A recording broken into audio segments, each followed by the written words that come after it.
Welcome to this May 21st edition of The Truth. I'm John Gordon. We're coming to you from West Palm Beach, Florida, and our new studio. We're so happy to be in our new location here, and we've got all sorts of new equipment and nice graphics that we can share with you. And today's show is brought to you by our new studio sponsor, Bone Frog Coffee. We'll talk to you a little bit more about Bone Frog in just a minute. We're also brought to you by Perfect Circle Renewable Energy, a restaurant services company located in Atlanta, Georgia. Well, the knives are out. People are after Tucker Carlson. Why? Because in my opinion, he chose to speak the truth, and he is paying a very hefty price for it. It'll be easier if I just cut to The Hill from News Nation.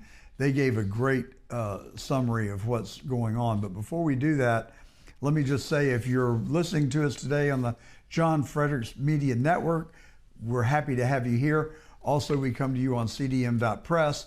And if you'd like to see our graphics and want to watch the clips that we're going to put up for you today, we're going to be talking about Tucker Carlson. We're going to be talking about Nick Shirley and what he's uncovered in California. We're also going to be talking about the Save America Act, and we'll have some clips from some of the libs in Congress about that. So if you want to watch those clips, come and watch us on Getter, YouTube, or Rumble.com. Either of those social media platforms, hit the live button. Look for John Gordon Truth, and you'll find us there. While you're there, you may as well subscribe and like us if you do, and hit the notification button. You can keep up with our future episodes. But right now, let's talk about Tucker Carlson. People are really gunning for him, and even people that I would not have expected to do so. But here's that segment from The Hill that I referenced a moment ago.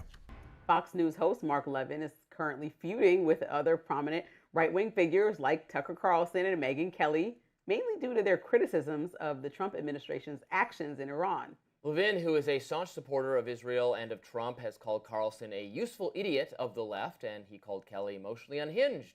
Kelly has accused Levin of attacking her in, quote, extremely personal and misogynistic terms more than 100 times over the last few months.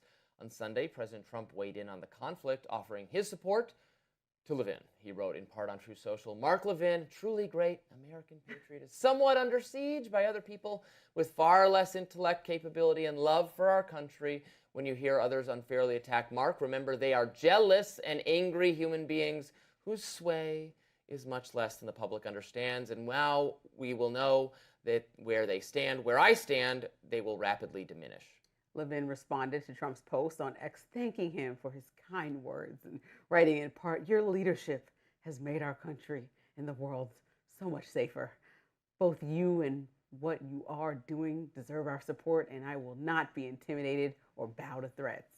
Now on her show on Monday, Kelly offered up her response. She says she doesn't see why people are so surprised that she would criticize Trump's policies because she doesn't really consider herself a Republican. I mean, I've been a registered independent for over 20 years. I am not a registered Republican, nor have I ever considered myself MAGA. I'm MAGA adjacent, which is good. I like being MAGA adjacent. I can understand all the points of view, but I don't subscribe to a set of policies, pronounced by a president that I have to cover fairly, good, bad, and ugly. Kelly also blasted Trump's post where he praised Levin. Let's watch. He ran to Donald Trump and had Trump send out a nice tweet about him last night, overnight. And it was a ridiculous tweet for which now the president is getting blowback because he does not have his finger on the pulse of where his party is right now, which is very unusual for Trump. Well, it has caused quite a stir in all quarters, frankly. I interviewed an individual earlier this week. He is a rabbi, and he said that Tucker has lost his mind, that he believes that kind of ridiculous laugh that Tucker invokes every now and then is an indication of someone that is suffering from mental illness or has suffered a head injury or has an addiction problem. Now, I asked him his source for that wild explanation and or that wild accusation, I should say. And he said that it was based on authority that he read. I asked him for the authority, and he cited a paper that he had written. And I explained I had worked in the mental health field as a volunteer for 30 years, and I had never heard of any such notion. And I told him, I said, you just sound like it just sounds mean to me that you would say these things. Well, we got into a very heated debate, such though that he called my publicist and asked him to encourage us not to run the interview. And I debated that decision with my wife, my producer, with my publicist, with the owner of the John Fredericks Media Network. And after consulting with them and thinking about it, I concluded to pull the interview. And I really don't like the fact that I pulled the interview, because I don't know that it squares with my notion of intellectual honesty. But zooming out 30,000 feet, it ran long. It was an hour and 5 minutes. Our show is only 2 hours, unless you stay with us on Getter, Rumble, YouTube, and you can get an extra dose of the truth after we leave the air with John Fredericks. And but my point is the really, and I also had my son listen to the interview. The conclusion that everybody came to was that it was uncomfortable listening to, because we basically just bickered. We just bickered for over an hour. And but I tell you this because it illustrates just how passionate people are on both sides of this debate. And the debate really centers on, why are we fighting a war in Iran? Which, by the way, I hasten to note, I fully support. But I also support free speech. I also support the right of commentators to voice their opinion and ask questions, which I think Tucker Carlson is doing. So many people are mad at Tucker and are distancing themselves from him. It makes you kind of scratch your head. It seems like that it is an overreaction to me. But I'm telling you, you cannot criticize the war in Iran, and you cannot say anything that goes against the narratives relative to Israel and Netanyahu unless you want to get in a pile of trouble. Here's what Tucker has to say about it all. First, why did this happen? Now, in this case, there's a really simple answer. This happened because Israel wanted it to happen. This is Israel's war. This is not the United States' war. This war is not being waged on behalf of American national security objectives to make the United States safer or richer. This war is not actually even about weapons of mass destruction, nukes, chem bio. No, this war is waged purely because Israel wanted it to be waged. Now, why say that out loud this early in the conflict? Isn't that dispiriting for, say, American troops fighting this war? Yes, it is. And we thought a lot about whether it was wise or decent even to say something like that out loud, and have decided that it is for the following reason. First, because the truth is always the only basis for wise decision-making. When you lie to yourself or you lie to your people, you not only commit, well, a kind of moral crime by lying, but you also tend to hurt yourself. Well, that is an absolute fact. And I can't remember the name of the movie, but one of the actors had a line, and it went something like, "Truth is like poetry." And nobody really likes poetry. And that line has really stuck with me, and I think that we're seeing that in real time now that Tucker Carlson, I don't think he has an agenda. Some people say that they think he is being paid to say the things he is. I honestly don't believe that. I could be wrong. I have no firsthand knowledge of any of the above, but my instinct tells me, and my my observations tell me that Tucker is simply being true to what the facts that he has uncovered and discovered and what he truly believes. I don't have a problem with that. I don't have a problem with that if you're on the far left and you're a communist, socialist. I mean, Mandami, I don't think he is making this stuff up. I think he really believes a lot of the dogma that he is spewing. And I do not like his dogma, but I certainly do not begrudge or maintain that he should not be allowed to speak. I feel bad for the people of New York who were dumb enough to elect him as mayor. I think just like they elected Kathy Hochul, who now says that she's running out of tax dollars and that New York is headed for a financial crisis. Of course, she blames everybody but herself. Mandami will blame everybody but himself when the whole system collapses and they're not able to sweep the streets or pay the cops, collect the garbage. But I still do not believe that they should be censored or punished, belittled, or have their character assassinated for speaking what they truly believe. And I hold that as a very sacred value. And I think everyone in America should hold that as a sacred value because, after all, it is the First Amendment of the United States Constitution. The Constitution offers us freedom of speech.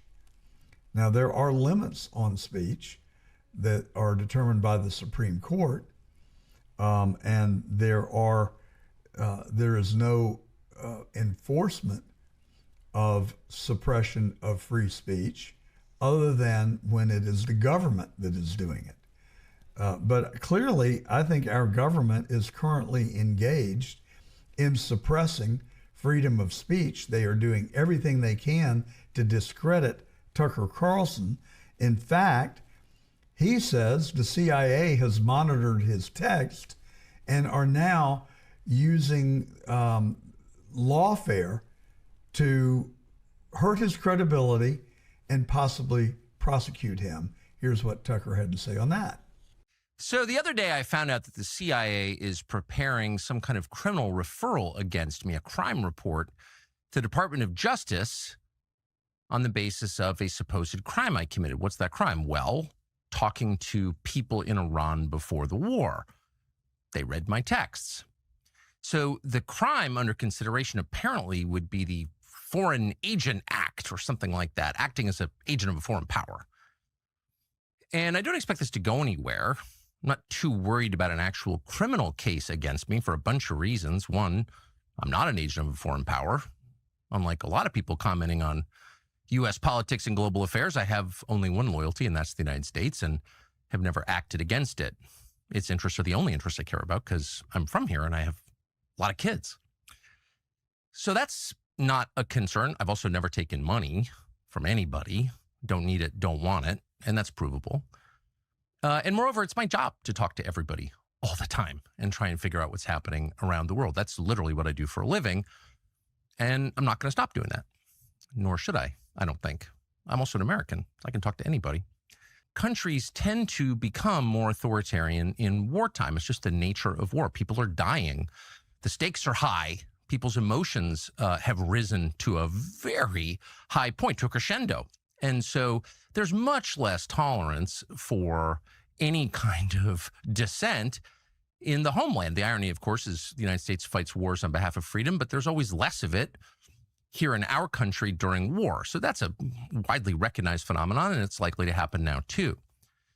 Another point to make that is worth knowing is that the USIC, the intelligence agency, spy on Americans. Now, you probably knew that, and it's been revealed a lot, including by Julian Assange and Ed Snowden, both of whom are threatened with death for revealing it, but everyone knows. But it's probably a little more widespread than most people understand. But the main reason they do it is to leak the existence of the investigation, such as it is, to the media, and then humiliate and terrify the subjects of this op. And that's, of course, happened to me repeatedly. So you can tell by just Tucker's demeanor and his tone that, and I think he's being very measured, but that he clearly feels under the gun. And I can tell you that I talked to someone in the broadcast industry this week, and they told me that Tucker is now poison, that they cannot get people to appear on his show. And people are saying that he's gone off the deep end. They are assailing his credibility and his character. And at least in one person's case, they're accusing him of experiencing some sort of psychosis. And really what it boils down to is that he had the nerve to question the war in Iran and assert that we were a proxy and that we were engaging in this war at the behest of Bibi Netanyahu and the Israelis.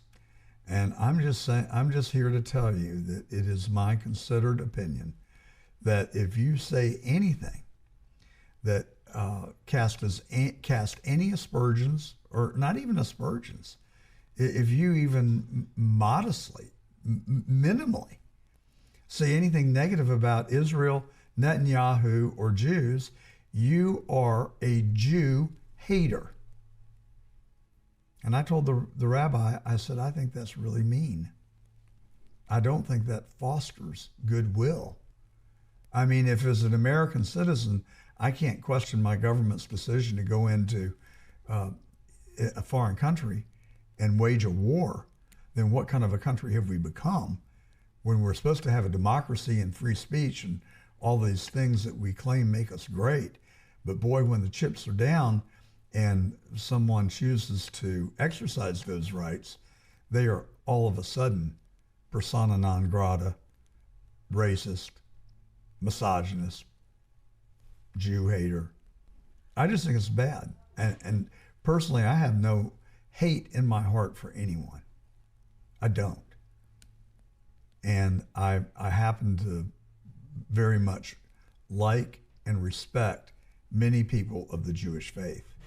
But I'm not going to be deterred from calling balls and strikes the way that I see them. And I have said on this program before, and will continue to maintain the facts, or relate the facts. Jews comprise 2.5% of our country's population. They hold 35% of its wealth, and they control 80 to 85% of the media. We're paying $3 billion a year in foreign aid to Israel, a country of roughly the size of our state of Georgia, I believe, maybe even smaller. I'm not exactly sure, but relatively. And we also spend $500 million on a missile defense program in Israel. So the question that I ask is why the disproportionate support of a relatively small foreign country. Now, there may be very good reasons for that. It is in the Middle East. We need a strategic presence in the Middle East. Israel has been our friend, and we are their friend. But it is very lopsided, in my view, in terms of the amount of aid that we give and the amount of influence that Israel and Jews have in this country. I'm not trying to deprive them of their voice, but I think that there are other minorities in this country that deserve attention and aid and help. I mean, God only knows, we were certainly very protective of blacks in this country for the last 60 years. I think deservedly. I think we did the right thing. But there needs to be balance. And as I've said, in 2026, I don't think that the racial gerrymandering on the basis of race has any place in America today. 1964, absolutely. Because blacks had been deprived of their franchise, of the right to vote, and they were discriminated against, and they were mistreated.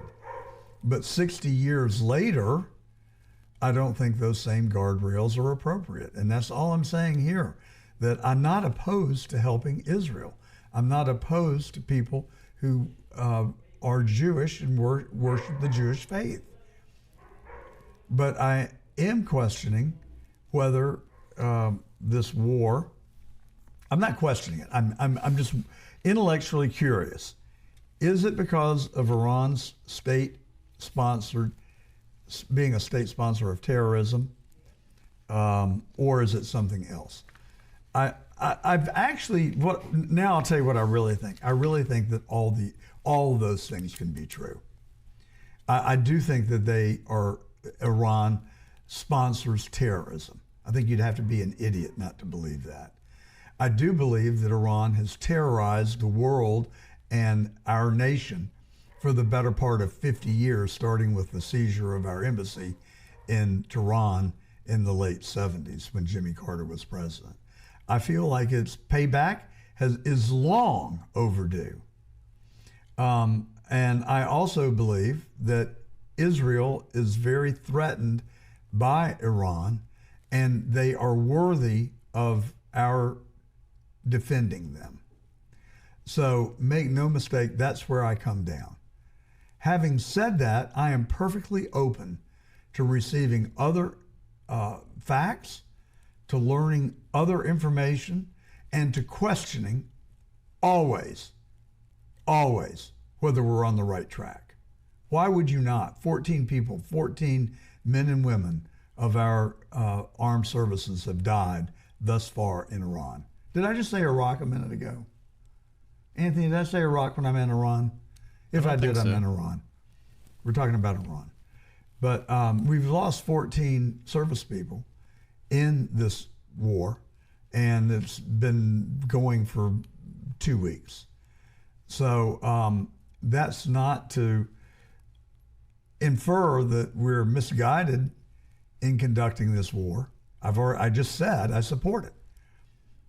But we will continue to lose lives, and we will continue to have unintended consequences that will flow out of this war like we do in any war. And so those are not words that should be interpreted as being critical of the war in Iran. It's just a state of consciousness that I have and will consciously retain because things change. And at some point, President Trump will go on national television and tell us that the war with Iran is over, that the mission has been accomplished, and that the world is a safer place. I cannot wait for that day. But I think it's also a bit of a collective decision in terms of the will of the American people to continue to wage this war and spend the money and spend the loss of human life that will inevitably go along with it. And so it is dynamic. That's what I'm trying to say. The analysis is dynamic, and it will change on a daily basis. And it will change based on how many men and women lose their lives from our armed services, and how much does it cost, and how much will it deplete our arsenal. And when those numbers become disproportionate to the goals, then I think that we will have the right and the reason to ask whether we should remain there. But I don't think we're even approaching that at this point.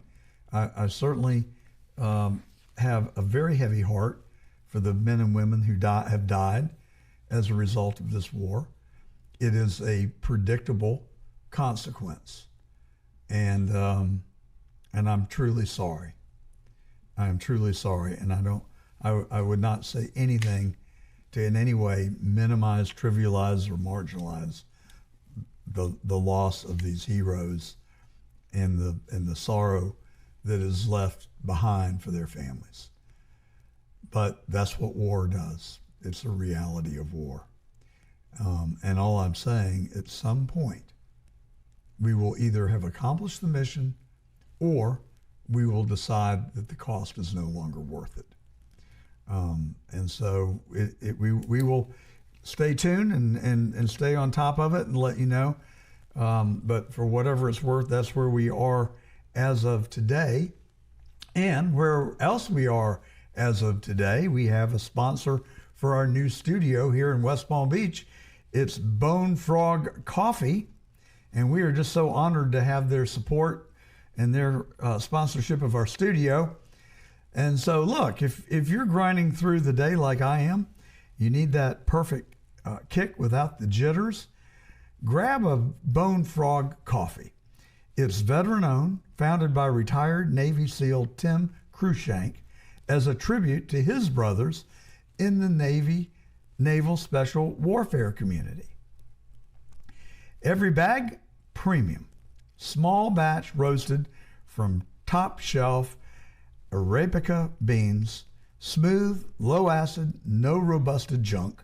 Think bold blends like Frogman Dark Roast or the classic Bone Frog Medium. Tastes like freedom in a cup. And here's the real deal. A chunk of every sale goes straight to helping Navy SEAL vets and their families, aiming for $500,000 donated.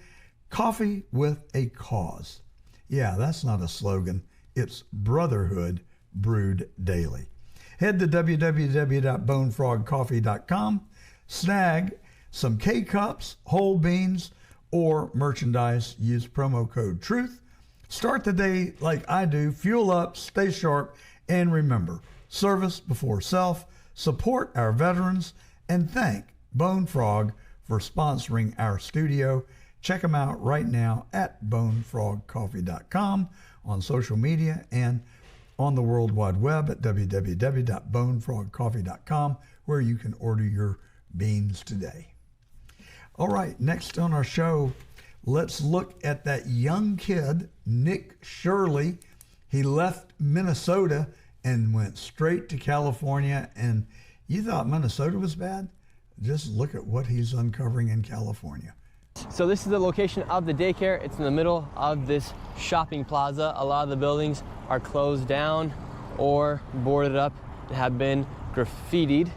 And then you also have just a big dumpster right here. There's actually somebody sleeping here right now. Hello? You all right? Yeah. And so there is a homeless man who's sleeping right next to the daycare. He's sleeping right here, and the daycare is right there. Do you have the paperwork to enroll a little boy by the name of Joey? Yes, we'd like to enroll little Joey into daycare.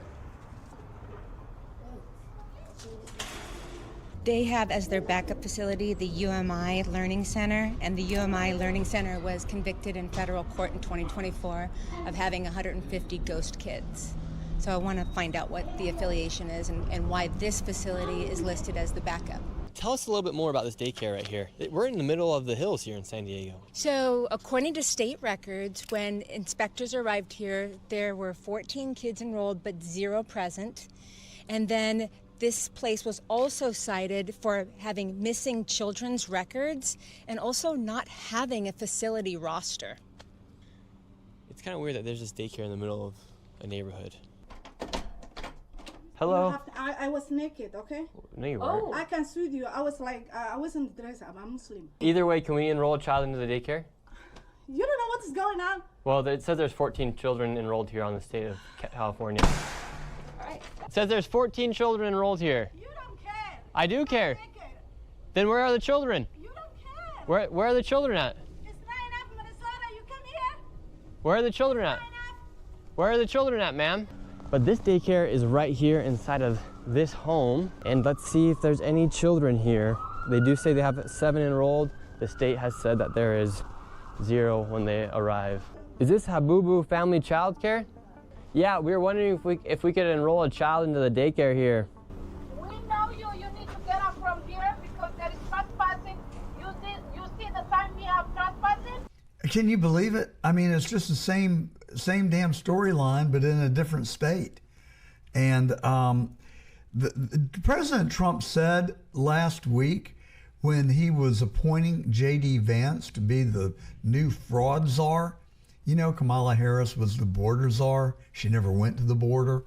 And President Trump has appointed JD as the fraud czar. I want to pause and think about that for a second. What do you suppose is going on there? Is it legit and straight up what President Trump is saying? Or is there something else afoot here? You know what happened when Elon Musk headed up DOGE, the Department of Government Accountability, the department that was going to uncover fraud, waste, and abuse? And they maligned him. They went after him. They went for the jugular, kind of like they're doing with Tucker right now. So I don't know. I think, from all appearances, that President Trump and Vice President Vance have a totally symbiotic relationship. They certainly do in public. What happens behind closed doors, I don't know. But I had to stop and just wonder for a second, what is going on? Is this a setup? Are they going to go after JD like they did Elon? I don't really think so. I hope not. But if I'm the vice president and I want to be Trump's successor, that thought has got to have entered my mind.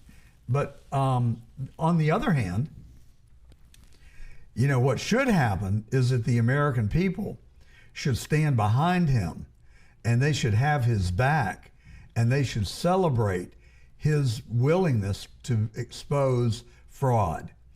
And my thought is, if a 21-year-old, I think, 20-year-old, 22-year-old, somewhere in there, Nick Shirley can do it, surely the Vice President of the United States should be able to do it. Nick Shirley is really not getting blowback for uncovering the fraud.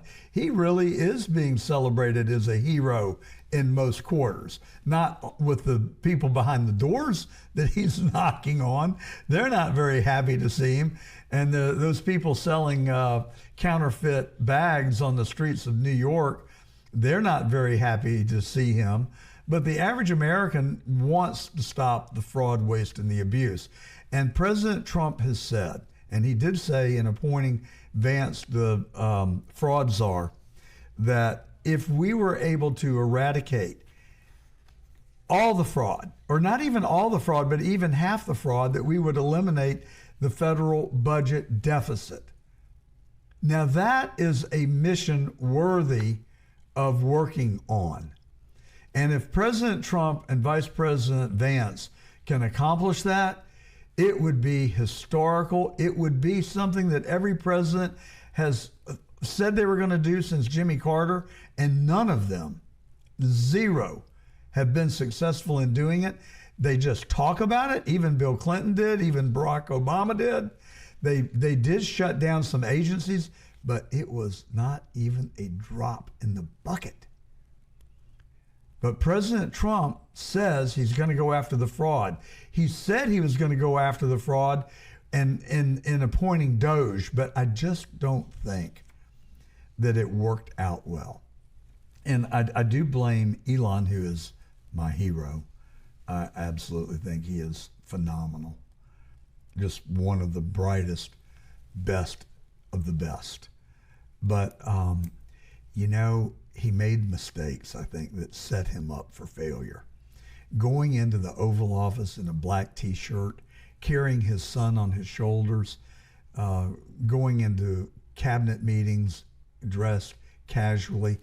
I mean, I think, I don't know what to think was going through Elon's brain, but I'm pretty good at reading people. And when I read the room in that cabinet meeting and Elon was up there talking, there were no heads nodding. When he cracked jokes, there was no laughter. I mean, it was icy cold in there. I don't think Trump's own cabinet liked Elon Musk. And he was not from government, obviously. He's from the private sector. And he does march to his own drum.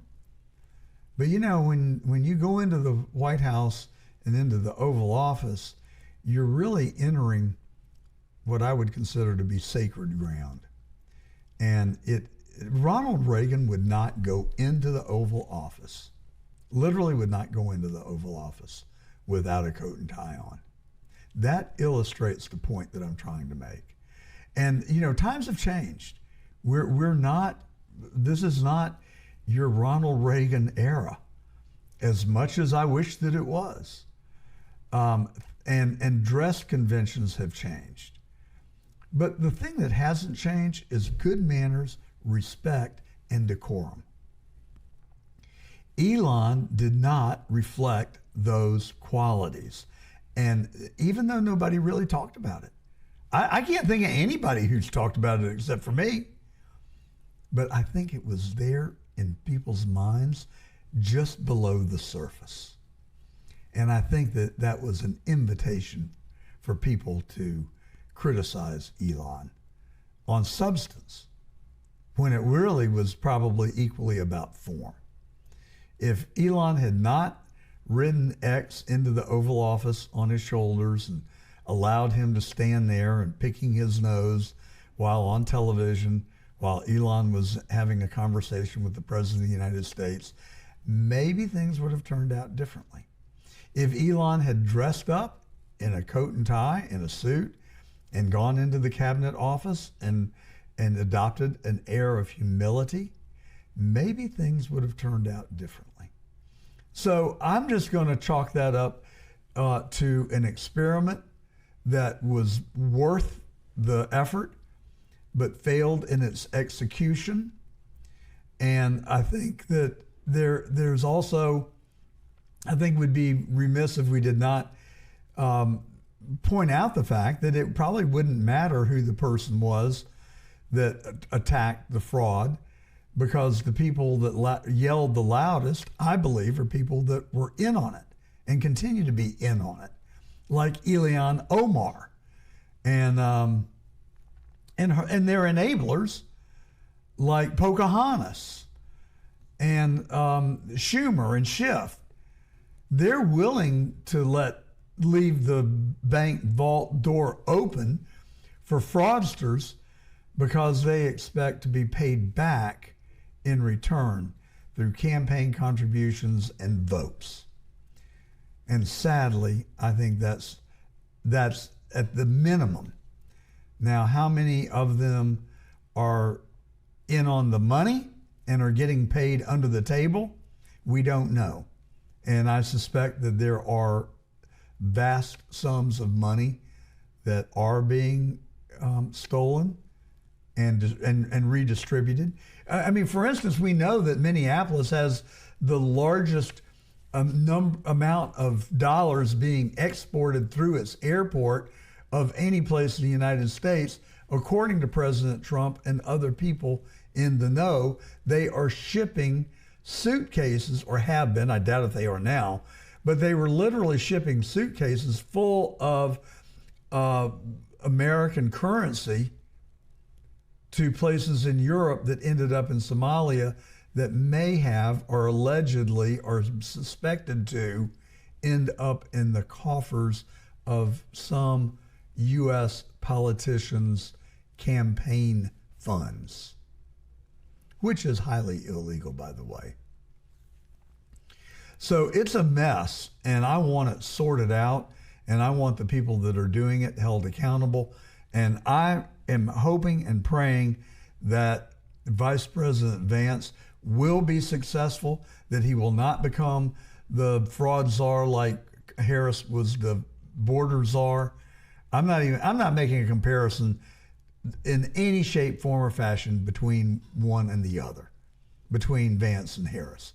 They are as different as night and day, but they share the same last name in their title, czar.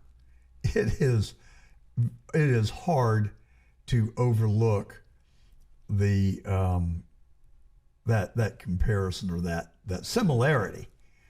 And I think it was probably a mistake to call him the fraud czar, because immediately people started saying, oh, it's Kamala reincarnated in Vance's body as the fraud czar. Are we going to get the same result? I don't think so. I hope not. But anyway, optics, they tend to be important. Well, as this program is airing, the United States Senate is continuing to debate the Save America Act. I mean, it is just unbelievable to me. I feel like we're in an alternate reality where we have to legitimize making our elections safe and secure and ensuring one man, one vote, as the Constitution provides. But these people don't want one man, one vote. They want to be able to cheat. Make no mistake about it. I am alleging that the people that are against the Save America Act are cheaters. Here are a couple of them right here. Let's look at Raphael Warnock from my former home state of Georgia on the Senate floor earlier this week. Here's the reality. This bill will disenfranchise thousands, if not millions, of Americans. And that is why they want to pass it so desperately. They are using onerous citizenship verification as a pretext for voter suppression, requiring you to use a birth certificate or a passport to register to vote. And under this bill, a driver's license wouldn't be enough to register to vote. More than half of Georgians, or 5.4 million people, lack a valid passport. And as many as 2.2 million women in Georgia may not have a birth certificate that matches their current legal name. We know that about 760,000 voting-age Georgians who are United States citizens would have difficulty showing documentation proving their citizenship. Brad Raffensperger found only 20 instances of non-citizens registered out of 8.2 million in Georgia. 8.2 million people registered to vote in Georgia. The Republican Secretary of State found 20 instances of non-citizens who were registered, and only 9 had ever attempted to vote. And so this means that the, quote, Save America Act would burden or disenfranchise over 150,000 Georgians for every single instance of a non-citizen voting in the last decade. Ugh. God, gag me with a spoon. That is some of the most disingenuous, I think just flat out untruthful statements that I've ever heard. First of all, relying on Brad Raffensperger to tell me the time of day would be a stretch. I don't believe anything that comes out of that man's mouth. He went on 60 Minutes and told the world, the whole nation, that Georgia's 2020 election was the safest, most secure election ever. And all I've had to say in response to that is, God help us for the prior elections. We've talked about Georgia 2020 ad nauseum. It was stolen. President Trump believes it was stolen. I believe it was stolen. Judge Brian Amaro had suspicions of his own that it was stolen because he allowed the case to move forward, allowed Bob Shealy to conduct depositions and conduct discovery. He ordered the absentee ballots be put under a protective order and protected by the clerk of the courts who had custody of them. He also issued an order that the petitioners in that case could inspect the ballots. Then he had a change of heart, never allowed the time, place, and manner of inspection. So it didn't happen until the FBI showed up a few weeks ago, seized the ballots, took them to Quantico, where they sit right now, and they're being analyzed and inspected. I believe that we are going to learn that everything that Raphael Warnock just said is nothing but a lie. Here's another liar. Pocahontas. Let's put her up. Donald Trump is trying to stop American citizens from voting. Why? Because he knows his agenda is unpopular and that Republicans can't win based on what he's doing. So he wants to rig the election by picking his own voters. And that is what the SAVE Act is all about.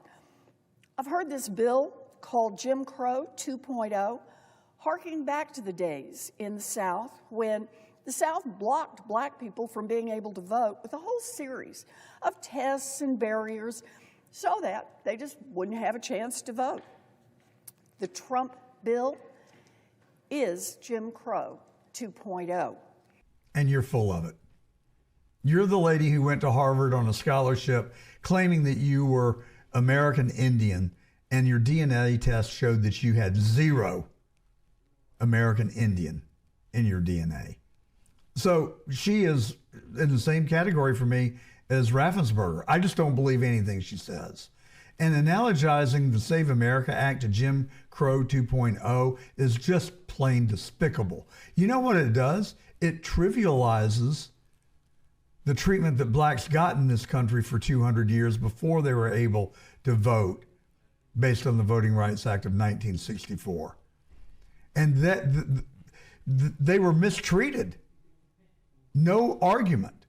And we have bent over backwards to right the wrong 1,000 times over.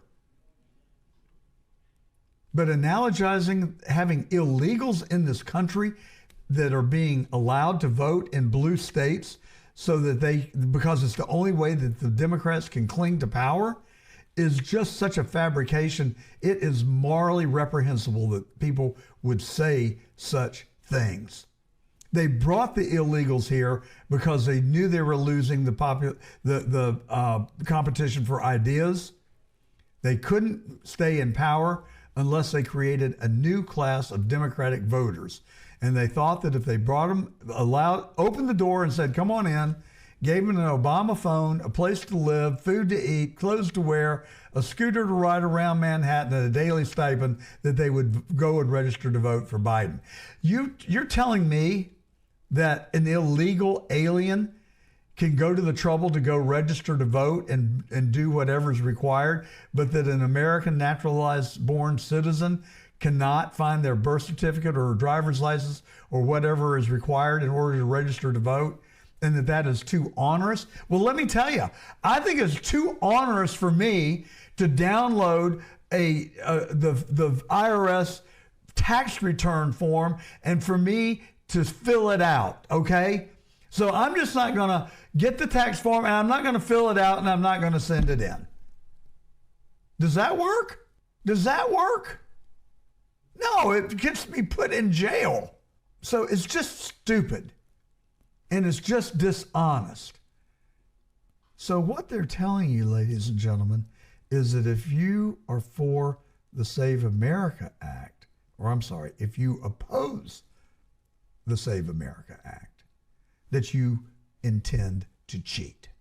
What kind of country are we going to have if our elections are a contest to see who can cheat the best, the most effective? I don't want that. And you know, these people, they're not going to want it either, because I'm not going to do it, but somebody will say, okay, they've defined the rules of the game, so we're just going to figure out a way to cheat. And that's not what the Republicans are doing, as they are inferring. No, they're not. You know why that is true? Why I can say that without reservation? Because our laws require electors to be natural-born citizens. It is appropriate, and it is not asking too much, given the fact that we've got 20 million illegals in our country. It is not asking too much to get a driver's license, a government-issued ID, so that you can register and then show up at the polls with your ID and vote. People have given their lives. Hundreds of thousands of people since 1776 have given their very lives for us to have a vote, for us to live in a free country. And you're telling me that going to your Foot Locker and ratting through the papers and finding your birth certificate and going to the registrar with your driver's license or the DMV and getting a license or a free government ID is asking too much? When people have died in multiple wars to achieve and preserve our freedoms, which is founded on our vote, our franchise, and you're saying it's too much to ask, it's too much trouble, it's too burdensome. The biggest problem I have with all of that are the Republicans in the Senate that are not coming to the defense of the Save America Act. What the hell is wrong with them? What is the matter with them?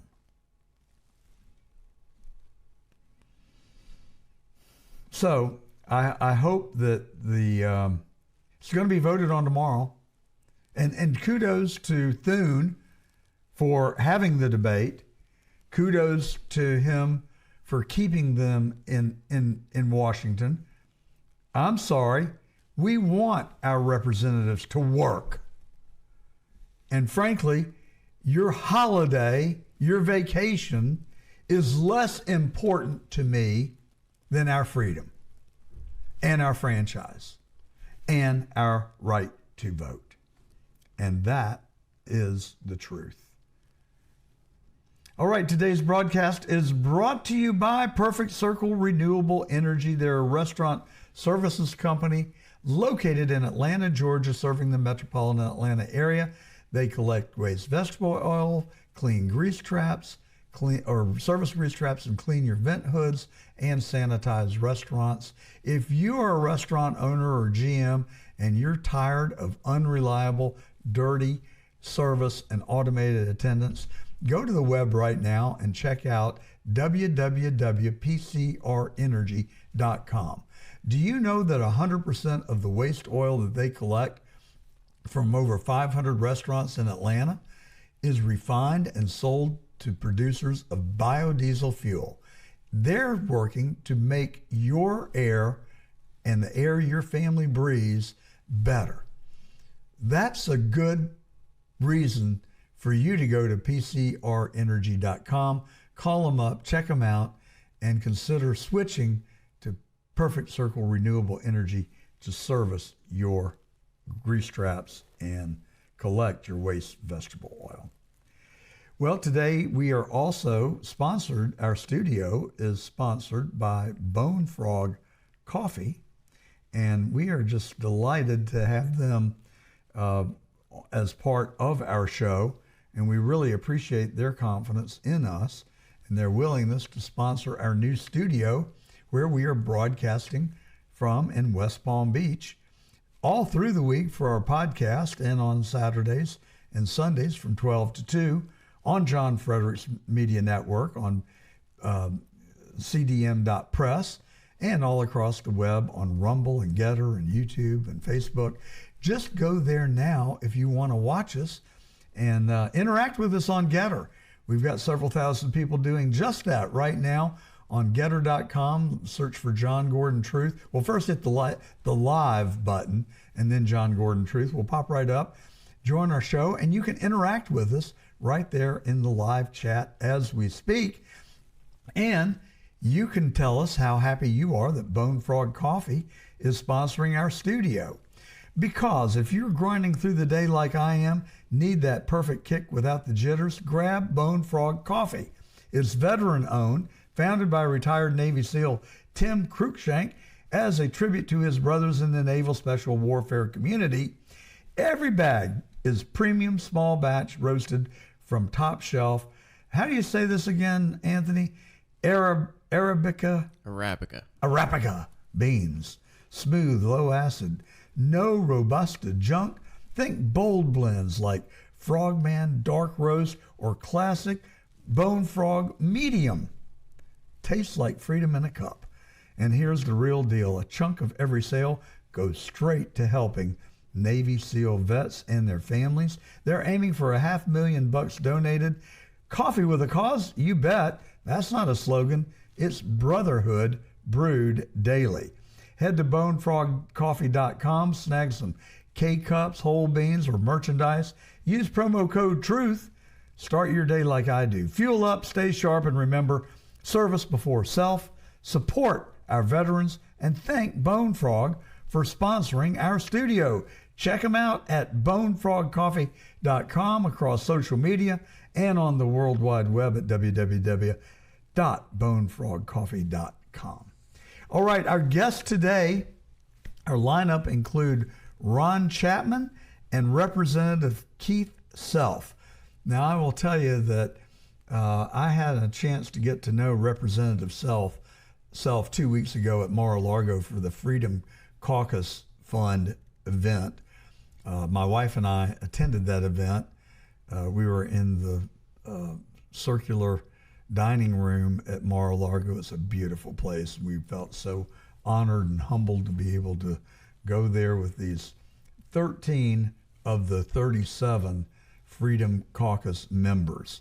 And these guys are real, true patriots. And I'll just say that I've been around a lot of politicians in my life, and I enjoy them, some more than others. I've spent time with Donald Trump. I can tell you that he is like no other politician I know.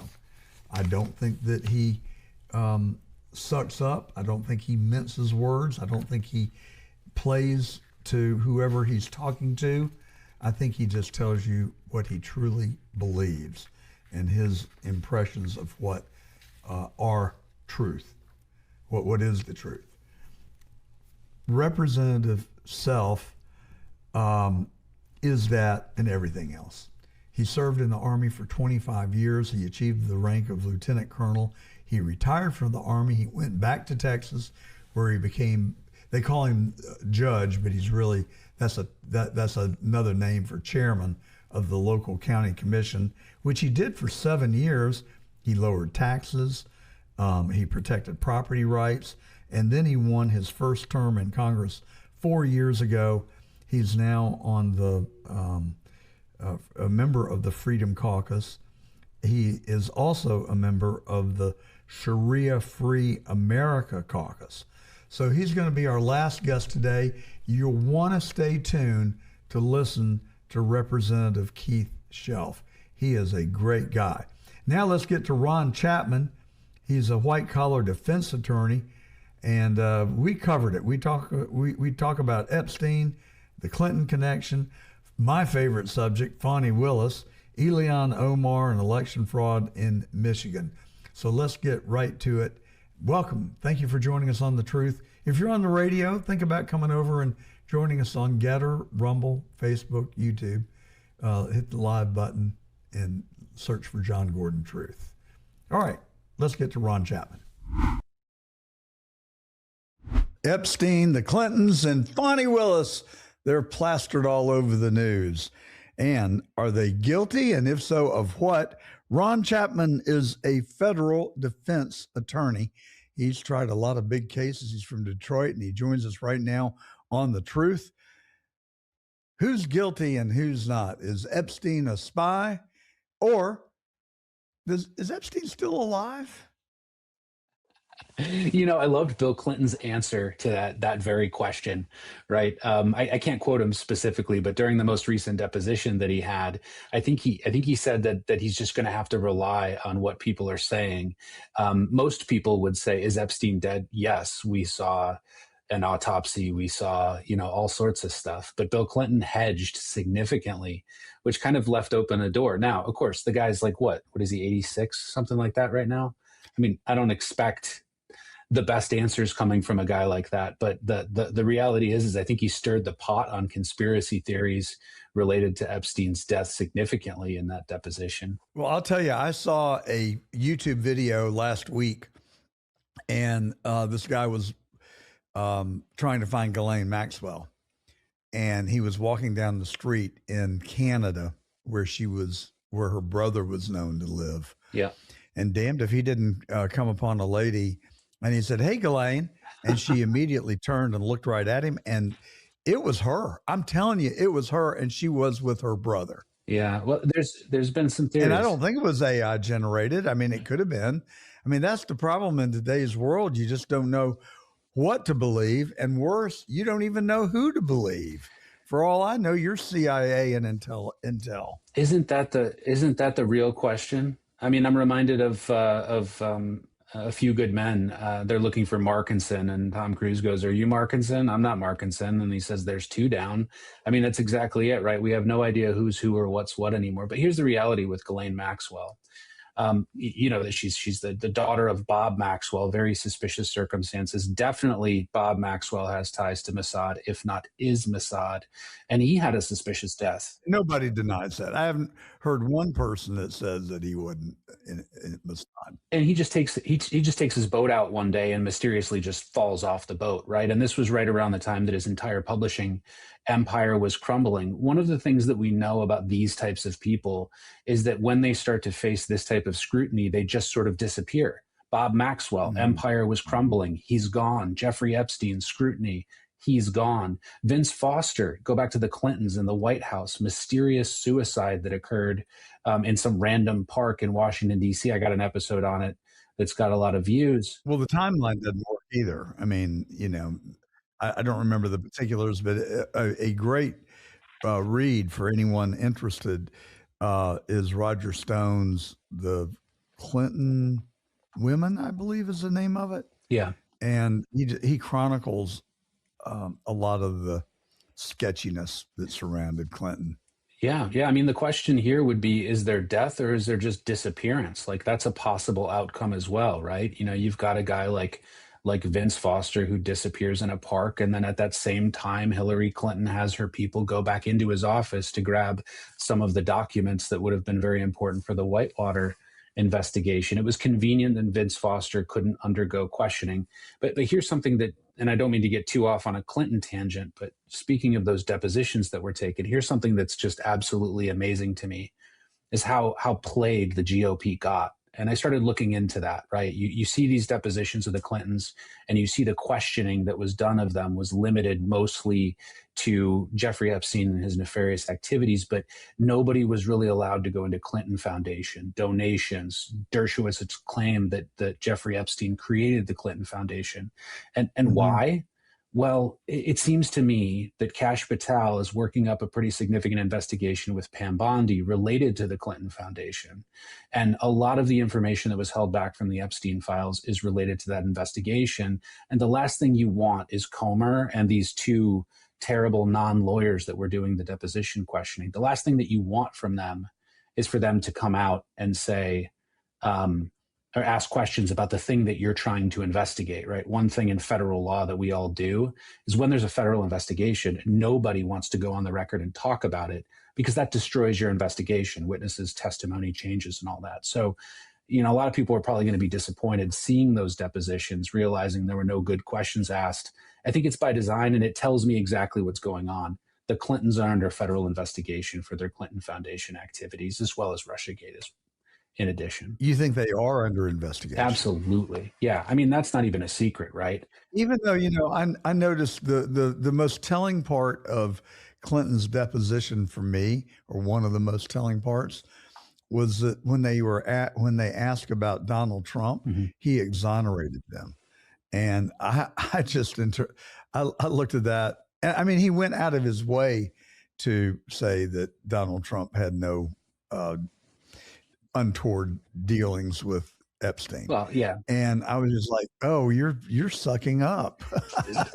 I can see through that. Exactly. I did a look at Hillary Clinton's random nomination for the Nobel Peace Prize towards Donald Trump, and I found that quite curious. So I started looking into it, and absolutely, right? I mean, you've got the Clintons in your sights. You've got Doge, who's already just wreaked havoc over some of the information that the Clintons have wanted to keep private about nonprofit donations for years. They've got all of the evidence. And what do you do when you're the Clintons? You got to suck up a little bit. I mean, and that's exactly what Trump would allow. He doesn't want the view of prosecuting his former political opponent. Nobody wants that, right? And nobody's going to convict Hillary Clinton, right? So what do? You just bend her and you make her support him, and he keeps his reign, and he gets Vance into office pretty easily, and that's the play. That's exactly what I would do. Okay, Ron, well, let's switch gears just for a second, and let me ask you, why do you believe that Fani Willis is still a member of the Georgia bar? Yeah, it's absolutely crazy to me, right? I mean, what we've seen here, even just with Nathan Wade, was incredibly egregious. The use of taxpayer dollars in order to engage in this sort of investigation against Donald Trump was terrible. Campaigning on that fact, terrible alone. But then you've got a situation where she's basically had her covert lover engaged in the prosecution as well. I think they both thought that they were going to be famous off of this, and they were notorious, I guess. Well, they are. They're right? More infamous. Yeah. But the odor of mendacity is the greatest line from that judicial decision that I could ever read. And then here's where it gets even worse. You've got Wade and Willis making so many trips to Washington around this time. And when you ask them about those expenses, they have absolutely no recollection of what any of those meetings were about. I think you and I know exactly what was going on with those trips to Washington. Well, we've since learned, because we got document dumps, FOIA responses that show that they were absolutely in coordination with the White House and the Department of Justice. So I don't think we have to guess anymore. Yeah. But I don't. Where are the feds? I mean, why aren't they there peeling apart Fani's bank records and Nathan Wade's bank records? Yeah. And seeing whether Fani really did reimburse Nathan Wade in cash, as she rather disingenuously claimed. Sometimes the best way to go at your target is not through the political avenue, but it's the unimpeachable one that will garner a lot of public support. And that's exactly what's happening with Fani Willis right now. So in addition, when you're nefarious like this with Donald Trump, there's other things that you're doing wrong. And we can see that with Fani Willis. It's been reported that she's engaged in some cash kickback schemes related to forfeitures, which the people of Atlanta would not like very much. When you're Donald Trump and you want to think about having Pam Bondi prosecute somebody like Fani Willis, do you want to do that when you really need the votes in Georgia and people who voted for her are likely going to hate you? Or do you want to do that in a way that actually shows those people that voted for her that they were defrauded? And that's exactly what he's doing. So he's taking an end run around this political issue, and he's currently investigating, and Congress is also investigating, the operation of that office and the expenditure of taxpayer dollars by other means, including causing people to have to forfeit their property, selling that property and use it to fund some of these operations, like the prosecution of Donald Trump and prosecutions of other individuals, politically motivated prosecutions. You're going to see indictments handed down related to just that. And I think they're probably going to want to have that happen around midterm or right around the next presidential election. Did you feel like, or did you sense that Judge McAfee did he show bias towards Fani Willis, his former boss in the district attorney's office? I want to say yes, I really do. But one of the things that I would say is he showed deference, right? Deference can look like bias very quickly. So in many of the opinions that I read, he was sort of avoiding jumping to conclusions. He was forcing evidence, but he allowed the procedure to take place that ultimately resulted in the dismissal of the indictment against Donald Trump. And I think for that, you have to say it wasn't overt bias, right? But it was deference to Fani Willis and her decisions until people went through the hard work to show it. Well, that's a good point. At the end of the day, yeah, she was his boss. And he did do on the big substantive issue, mm-hmm. He did what we wanted him to do. But the way that he treated Fani Willis in the courtroom and allowed her really to just completely take over and dominate in his courtroom, and then to write an opinion that says there's a mendacity. I mean, why did he just not say, look, you're conflicted. You've taken money from the taxpayers and given it to your lover and then benefited by going on exotic travel around the globe. Yeah. I mean, come on, give me a break. Yeah. Leading me to, again, rhetorically ask, why is she still a member of the bar? I mean, she should be kicked out. I mean, I think that, you've got more than enough circumstantial evidence to convict somebody of murder. Clearly, enough to convict someone of corruption. I mean, I think the pieces of the puzzle are there right in front of us. $750,000 paid to Nathan Wade, really, for his RICO expertise? Oh, Yeah. but he never tried a RICO case. I forgot. Yep. Yeah.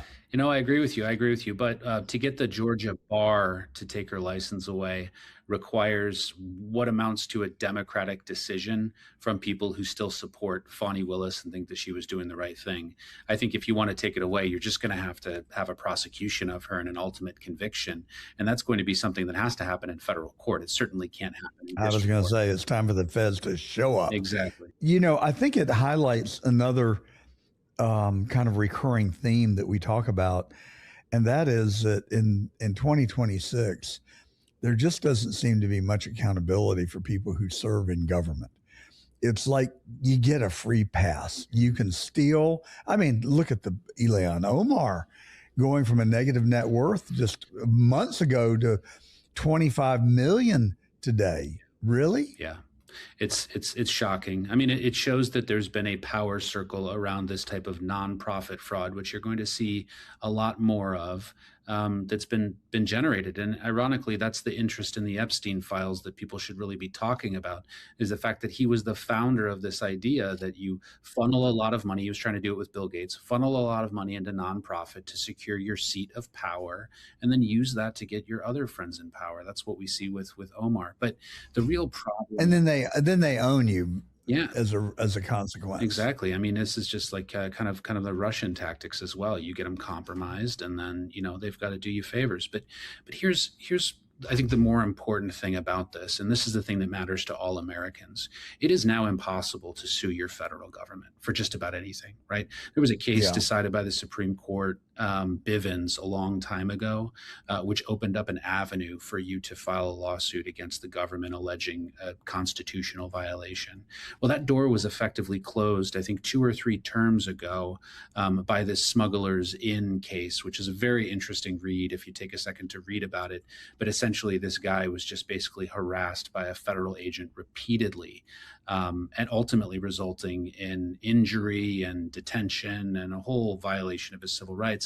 And the Supreme Court just continued to close the door on any relief, which means that average citizens, if you want to file a lawsuit against your government, if you want to go after Omar and say, you deprived me of the benefit of my tax dollars, you have no standing to do so. And until that's changed, there will always be 2 sources of power. That will be the people, and we are quieted by the fact that we can't sue. And then there will be the powerful elites in government that can do whatever the hell they want without any recourse. And that creates a lot of problems for what we call a republic or a democracy.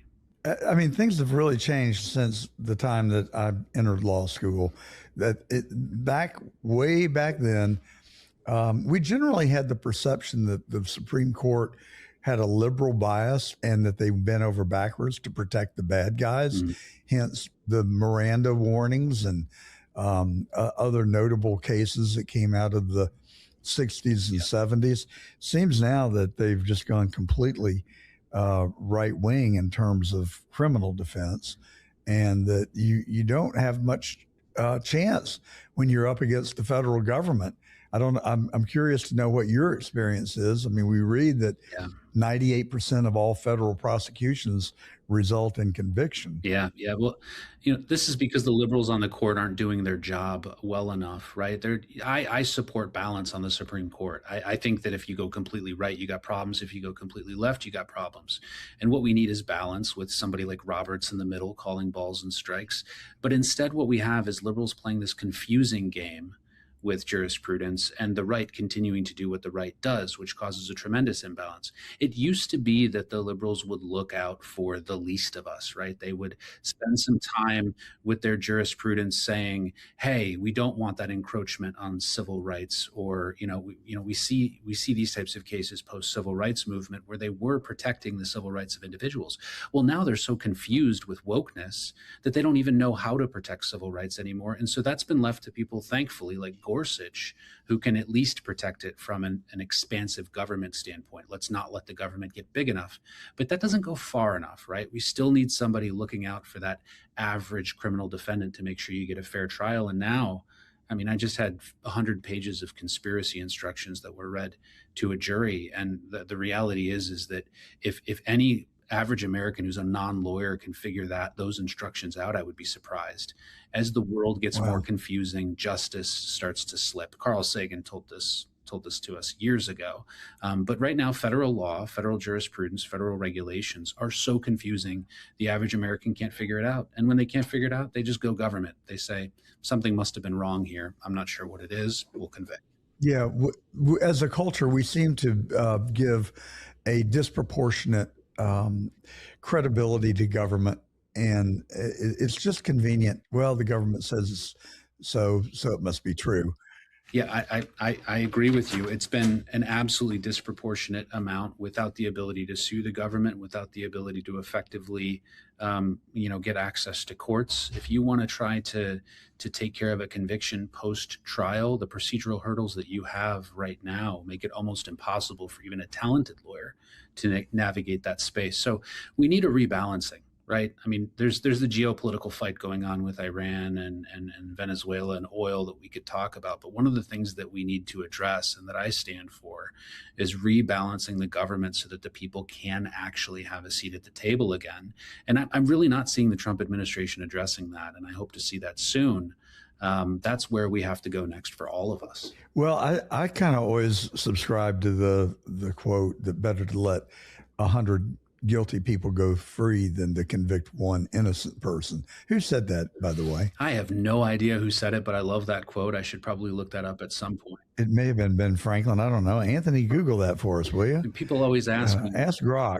They'll know. I like it. One place that I think we might have a chance of getting accountability, John Brennan, the former head of the Central Intelligence Agency, is before a grand jury in the Southern District of Miami as we speak. Do you have any insights or any knowledge about where that stands and what do your instincts tell you? That's difficult, but I can look into the jurisdiction and give you a few assumptions or probably good guesses as to why, and also Brennan's activities. Right? I mean, we all know that there's this prosecution related to the book that he wrote, and one of the things that I talked about widely on my podcast was the fact that he developed these notes. He took them outside. Purportedly wrote a book. This was similar to what Petraeus was alleged to have done. But I think what he was also doing was emailing them to family members. And that was quite shocking because nobody's going to really implicate their family in this sort of deviation from what you should do with intelligence documents, with top secret material. I reckon, this is a guess, that those family members weren't really family members. That the family members were people who wanted to get the secrets of the United States. And one of the reasons why this has been relatively kept under wraps is because this is a national security case where Brennan may be under fire for spilling secrets to people that weren't just his family, but maybe were more important. Now, we look at a grand jury happening in Florida and we think a few things here. Number one, it's a more favorable jurisdiction. Prosecuting Brennan in or around Washington or Virginia is damn near impossible, sure. Right? Well, we've seen that in real time. Yeah. So what you need to do is find a place where he has committed a federal crime and under federal jurisdiction, and then find venue there. Now, thankfully, and my clients are all victims of this, the venue laws in the United States are so broad that you could almost prosecute anybody anywhere. All you need to do is find some hook to some activity that occurred in Florida, and now you've got a more favorable jurisdiction to try that case. So what I imagine is that he sent some communication while he was down there. He did something in that jurisdiction that amounted to this type of security violation we're concerned with. And what they're doing is proceeding under a larger prosecution down in that jurisdiction. People will whine about the venue, but the reality is goose gander, right? I mean, they trapped Donald Trump in courtrooms across the country because of these venue issues. And Brennan's just going to be brought to Florida. And I will tell you that the result of this and the continuous divide politically of the courts will get us a lot closer to a fracturing of the country than we really want to be. So hopefully we can at some point stop the games, and a guy like Brennan, who should be prosecuted, should be able to be prosecuted in Washington, D.C., where that case arose. But it's going to take a clean sweep of those in power in Washington, D.C. for that to actually happen. I believe strongly, based on what I know, that the 2020 election was in fact stolen. And we know that Clapper and Brennan and Comey, in collaboration with Hillary Clinton, Barack Obama, Perkins Coie, engineered, fabricated, made up the Russia Steele dossier. Absolutely. And they did, and then they came out, the 52 intelligence officers said that Hunter Biden's laptop smacked of Russia disinformation, just a bunch of garbage. And they knew that that was a lie. And I think all that stuff combined did cost President Trump his second term in 2020. And frankly, as mad as I was about it, in retrospect, and I said on this program, for the 4 years we endured the illegitimate presidency of Joe Biden, that it could be a blessing. And I think it has turned out to be a blessing. Donald Trump had 4 years to stew over it and think about it and strategize and plan his second term. And I think it is enabling him to be far more effective now than he would have been in 2020, because he started with a clean slate. He knew who not to go to in round two, and he had plenty of time to reflect on it. So philosophically, and I said on the show, I believe that God is in charge, and I think God had a plan, and I think that Donald Trump is divine. I think that it is part of God's plan, and it is working out beautifully.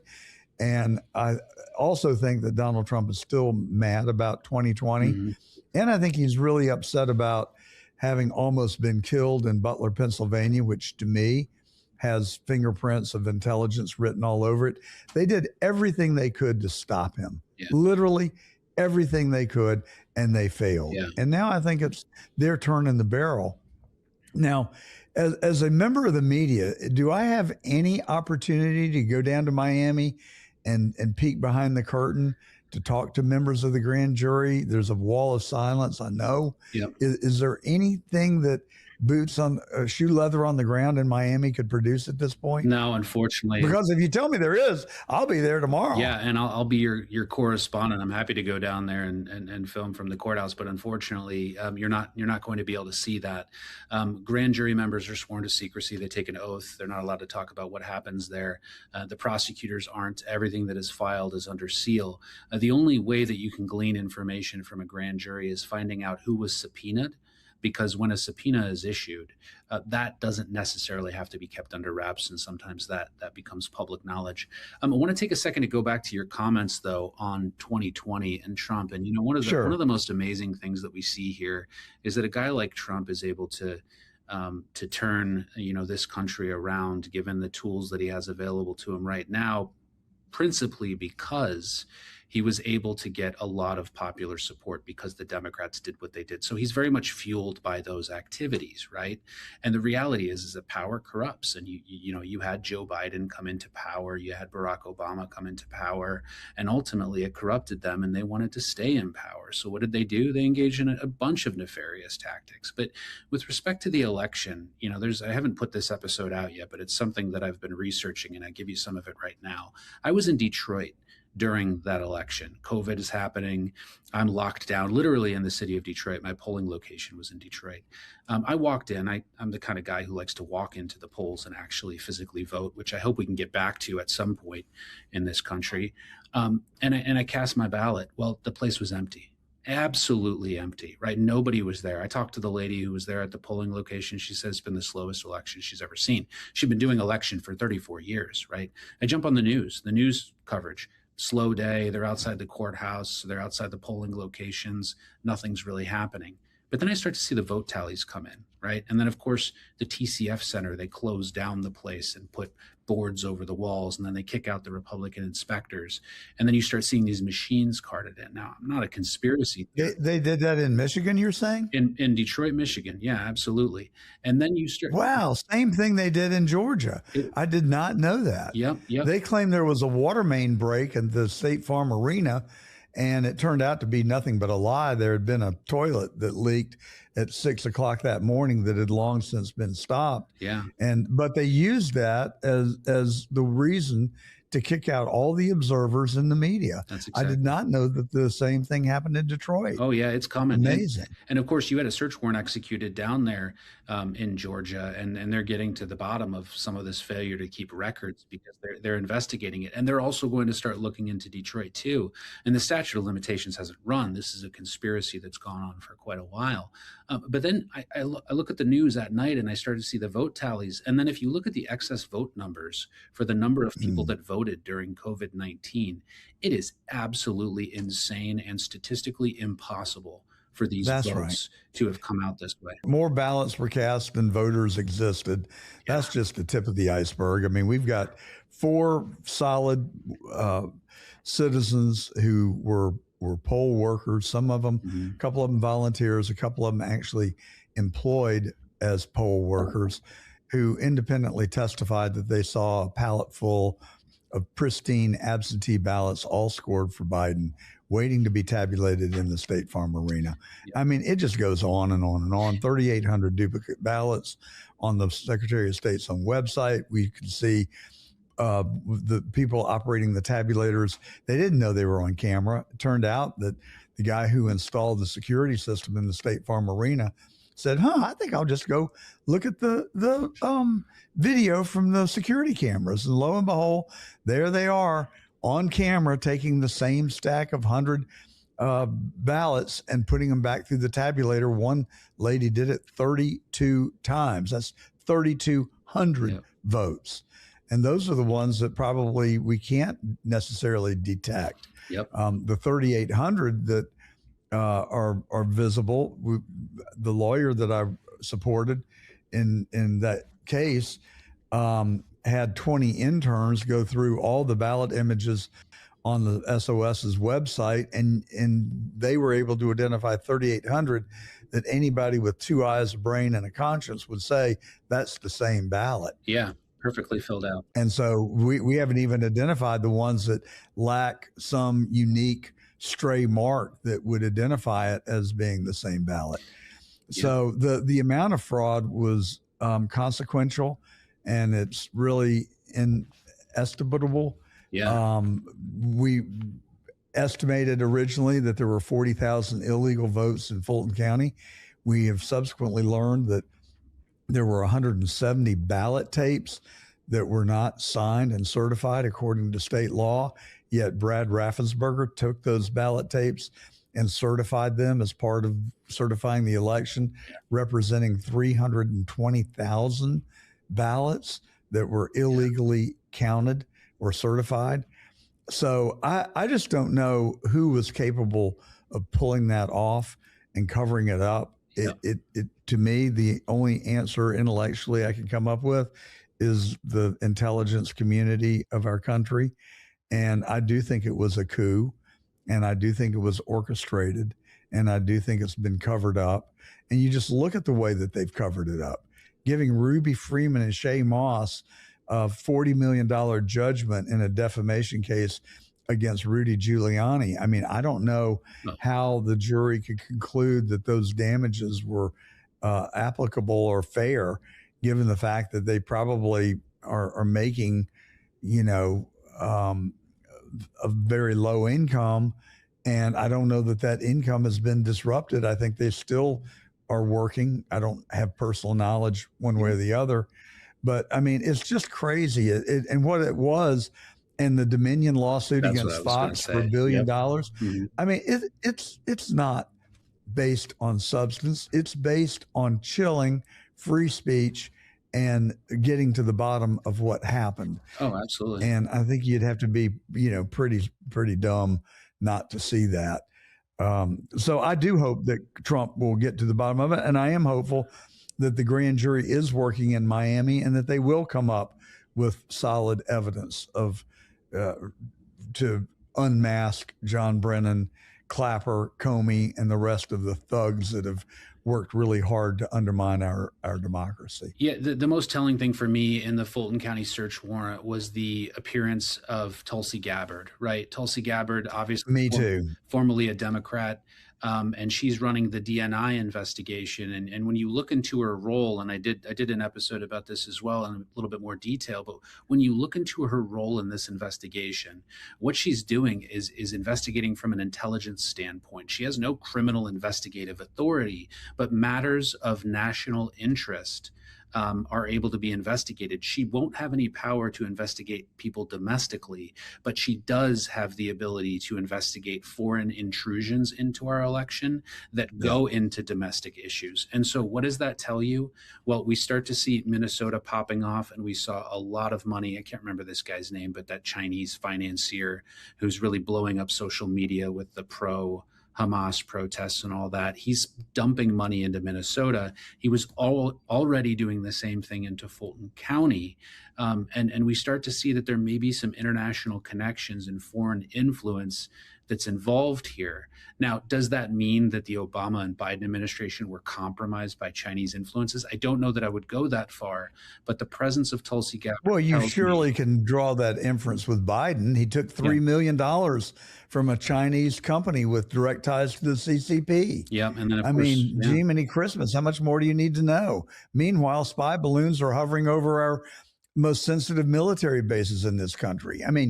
Come on, people, wake up. Get real. Gabbard's going to blow the lid off of it. And maybe that doesn't result in a prosecution of anybody, but maybe that results in a report with information to the American people so that we can understand just how deep foreign influence was into that whole stealing of our country that was almost completely executed, but only saved by the fact that Donald Trump was able to win an election. At least we had some counterbalance to what was going on. So tell me again about kicking the observers out in Detroit.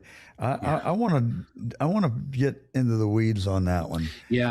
Because I had not heard that before, and I've been pretty attuned to this whole thing. Yeah, I spent some time for this episode going back into the news coverage that was occurring back then, because the local news wasn't being censored as much as the national news.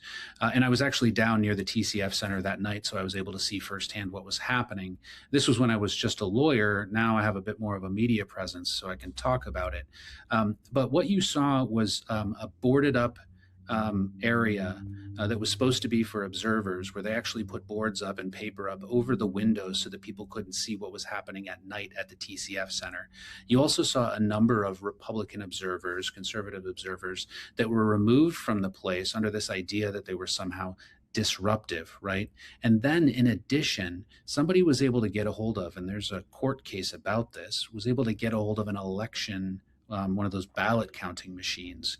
And they were actually sued, and there was even a criminal prosecution related to that. And I think there were several attorneys who were disbarred when they were trying to interrogate the actual voting machine in Michigan to be able to determine whether or not it was properly tabulating votes.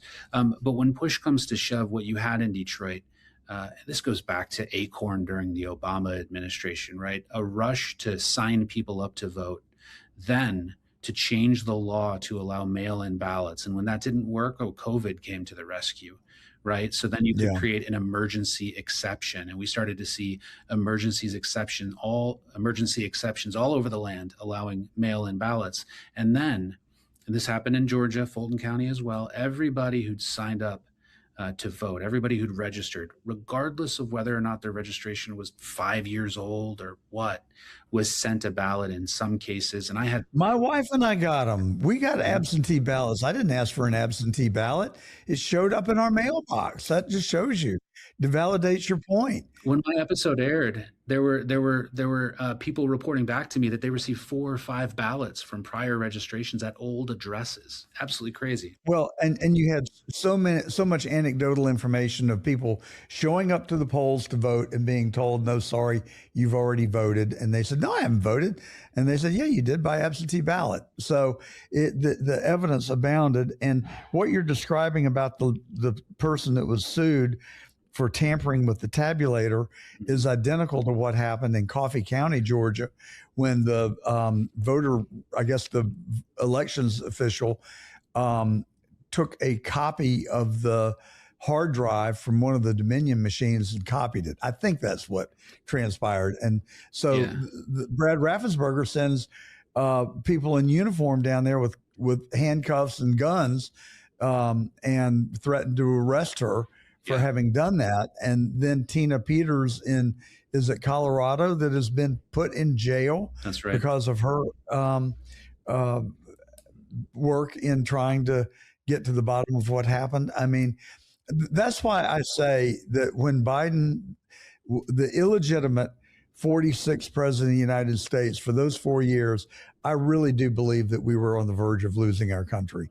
And I just pray and thank God every night that he did not allow Kamala Harris and Tim Walz, who we now see is at least a sponsor, enabler of corruption, if not actually corrupt himself. I'm waiting for that shoe to drop. But that gets me to my final point, and that is, why the hell do we keep talking about Biden's mental acuity?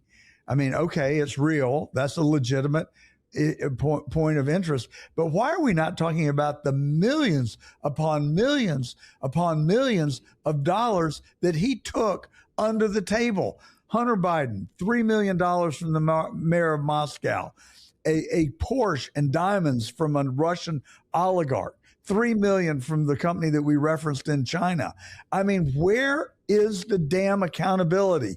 And is it part of the way that we compensate leaders in our country? We pay them a paltry sum, frankly. I mean, it's laughable to think that Donald Trump's going to work for, I think, $400,000 a year, maybe $425,000.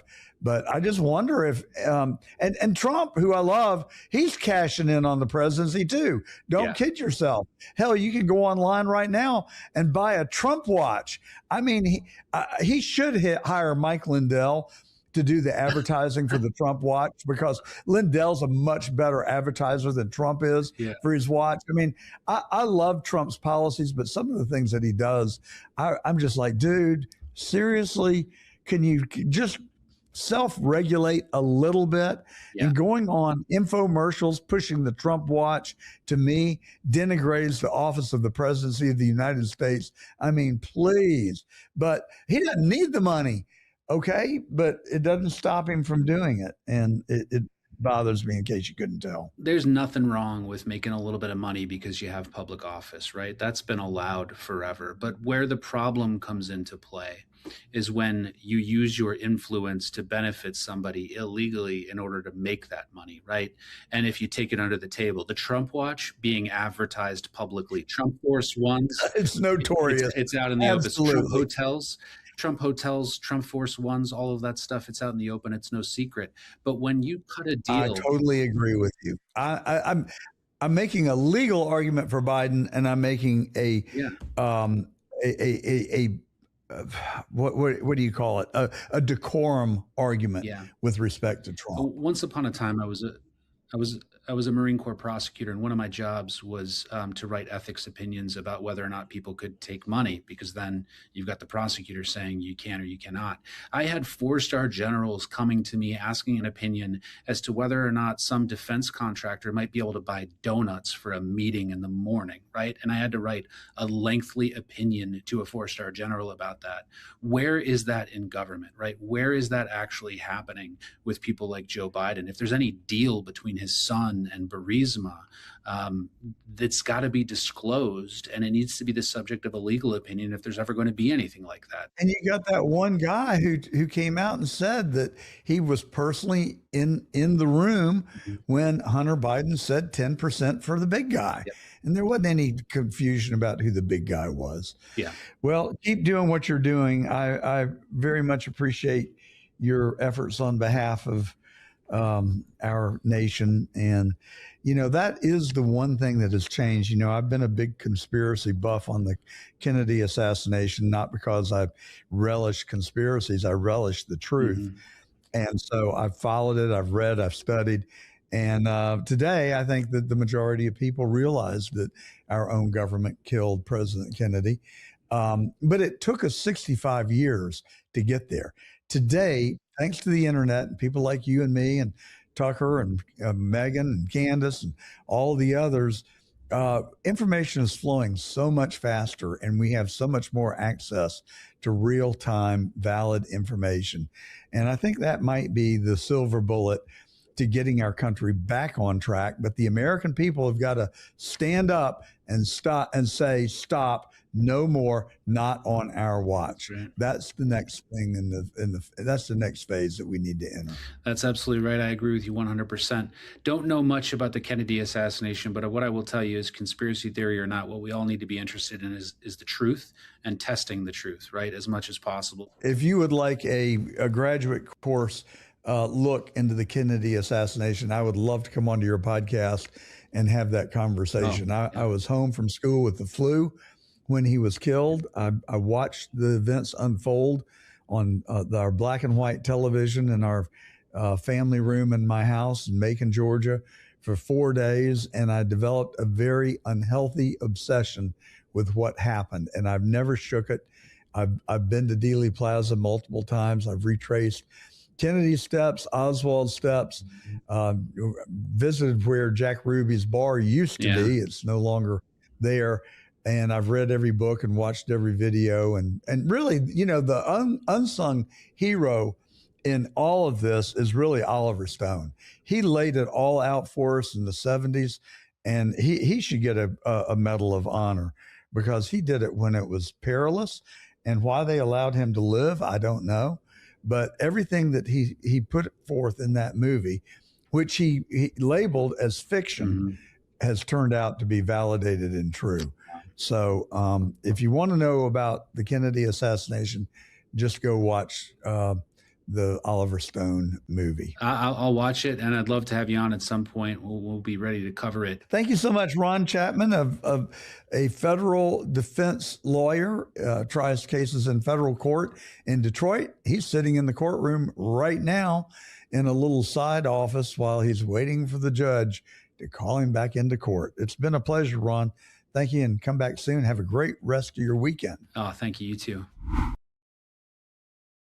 It is infrequent, in my experience, that a lot of people in government just don't come across as authentic, sincere, honest. Well, I had the pleasure of meeting a gentleman a week ago at Mar-a-Lago, actually. He's a member of the Freedom Caucus, and he's one of the most genuine, straightforward people in public service that I've ever had the pleasure to meet. And yesterday was his birthday. Congressman Self, welcome to The Truth. Thank you so much, John. Delighted to be here. Well, it's so nice to meet someone my own age, because we are starting to be fewer and fewer. But happy birthday, and we really appreciate you coming on with us. So I know our time's limited, and we've got a lot to talk about. Let's start with the elephant in the room, and that would be the war that is being waged in Iran right now. Let me just also state, or for our listeners and viewers, you have had a distinguished career, and you have been selfless in pursuit of your career. Unlike myself, who's an entrepreneur and just a greedy capitalist, you've given yourself for 35, 40 years to public service. You were in the Army for 25 years. You achieved the rank of lieutenant colonel.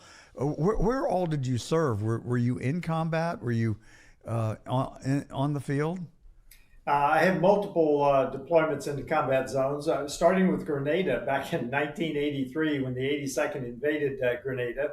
And then I finished up in Afghanistan and in the Gulf for Iraqi freedom. So spanning 20 years, I guess that is. Well, 30 years. 30 years.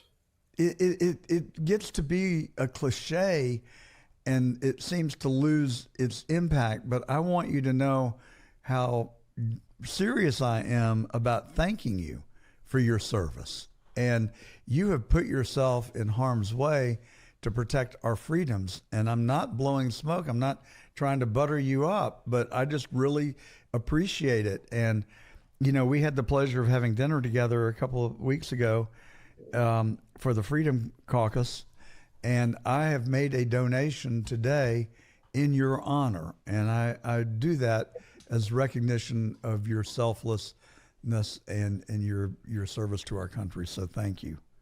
Thank you, John. Thanks for doing that. Thanks for supporting our Freedom Caucus candidates. It's really important.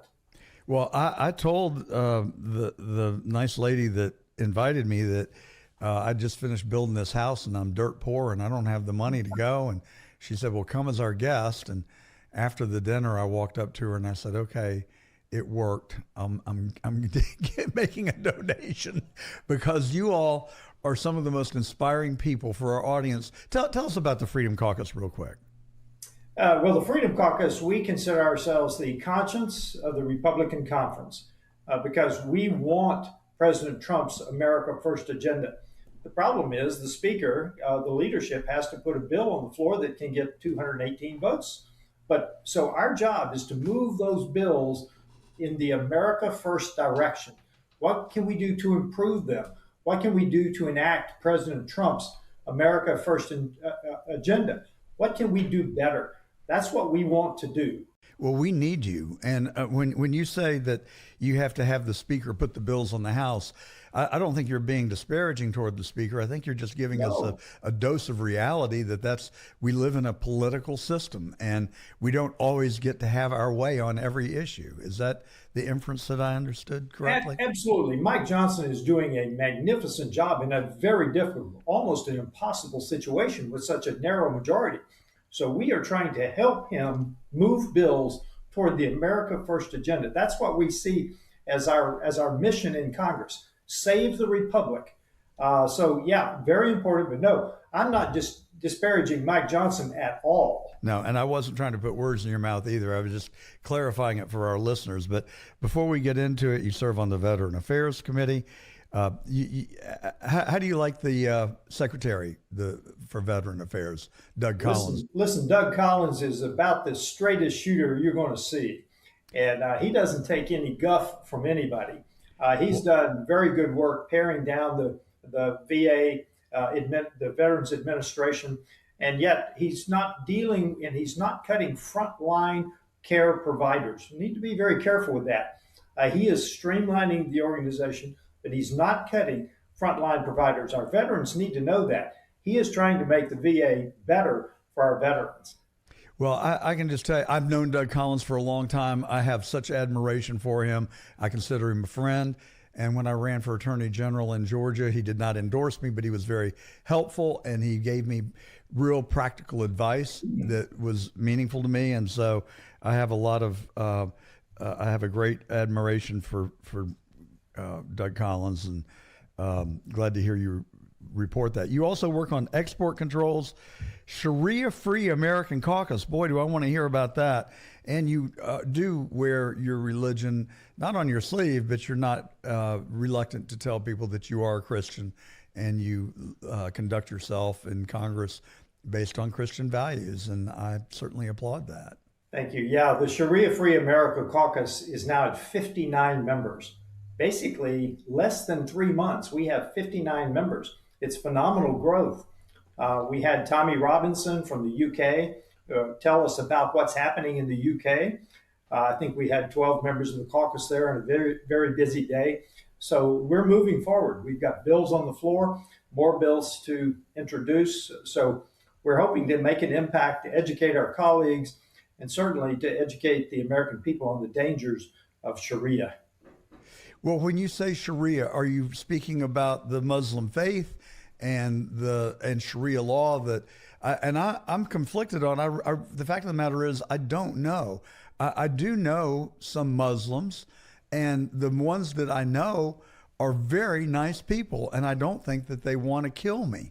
But the perception is that if you're Muslim and you subscribe to the Quran, that you believe that all infidels must be either converted or eliminated. That's what the narrative is. I did go to the penultimate source of knowledge this morning and asked Grok about it, and Grok told me that really 88% of Muslims do not believe in violence and do not want to kill people that do not subscribe to their religion. So can you help us understand this question? Yeah, I can. In this case, I think Grok's got it almost completely backwards because we have polls showing that 70+% of all Muslims believe Sharia should be the law of the land. So let's talk about the legal aspect of it, because that's the way we approach it. Sharia, even in its more minor forms, excuse me, has elements that are incompatible with U.S. law. We'll start with the simple ones, like dogs are haram. They are forbidden in Sharia. Americans care a lot about their pets, their pet dogs. And when they tell you you can't walk your dog on a public sidewalk because it insults them, that's not right. Women are second-class citizens in Sharia. Their testimony is worth half of a man's. They can be beaten. Don't break their bones, but they can be beaten to make them obey.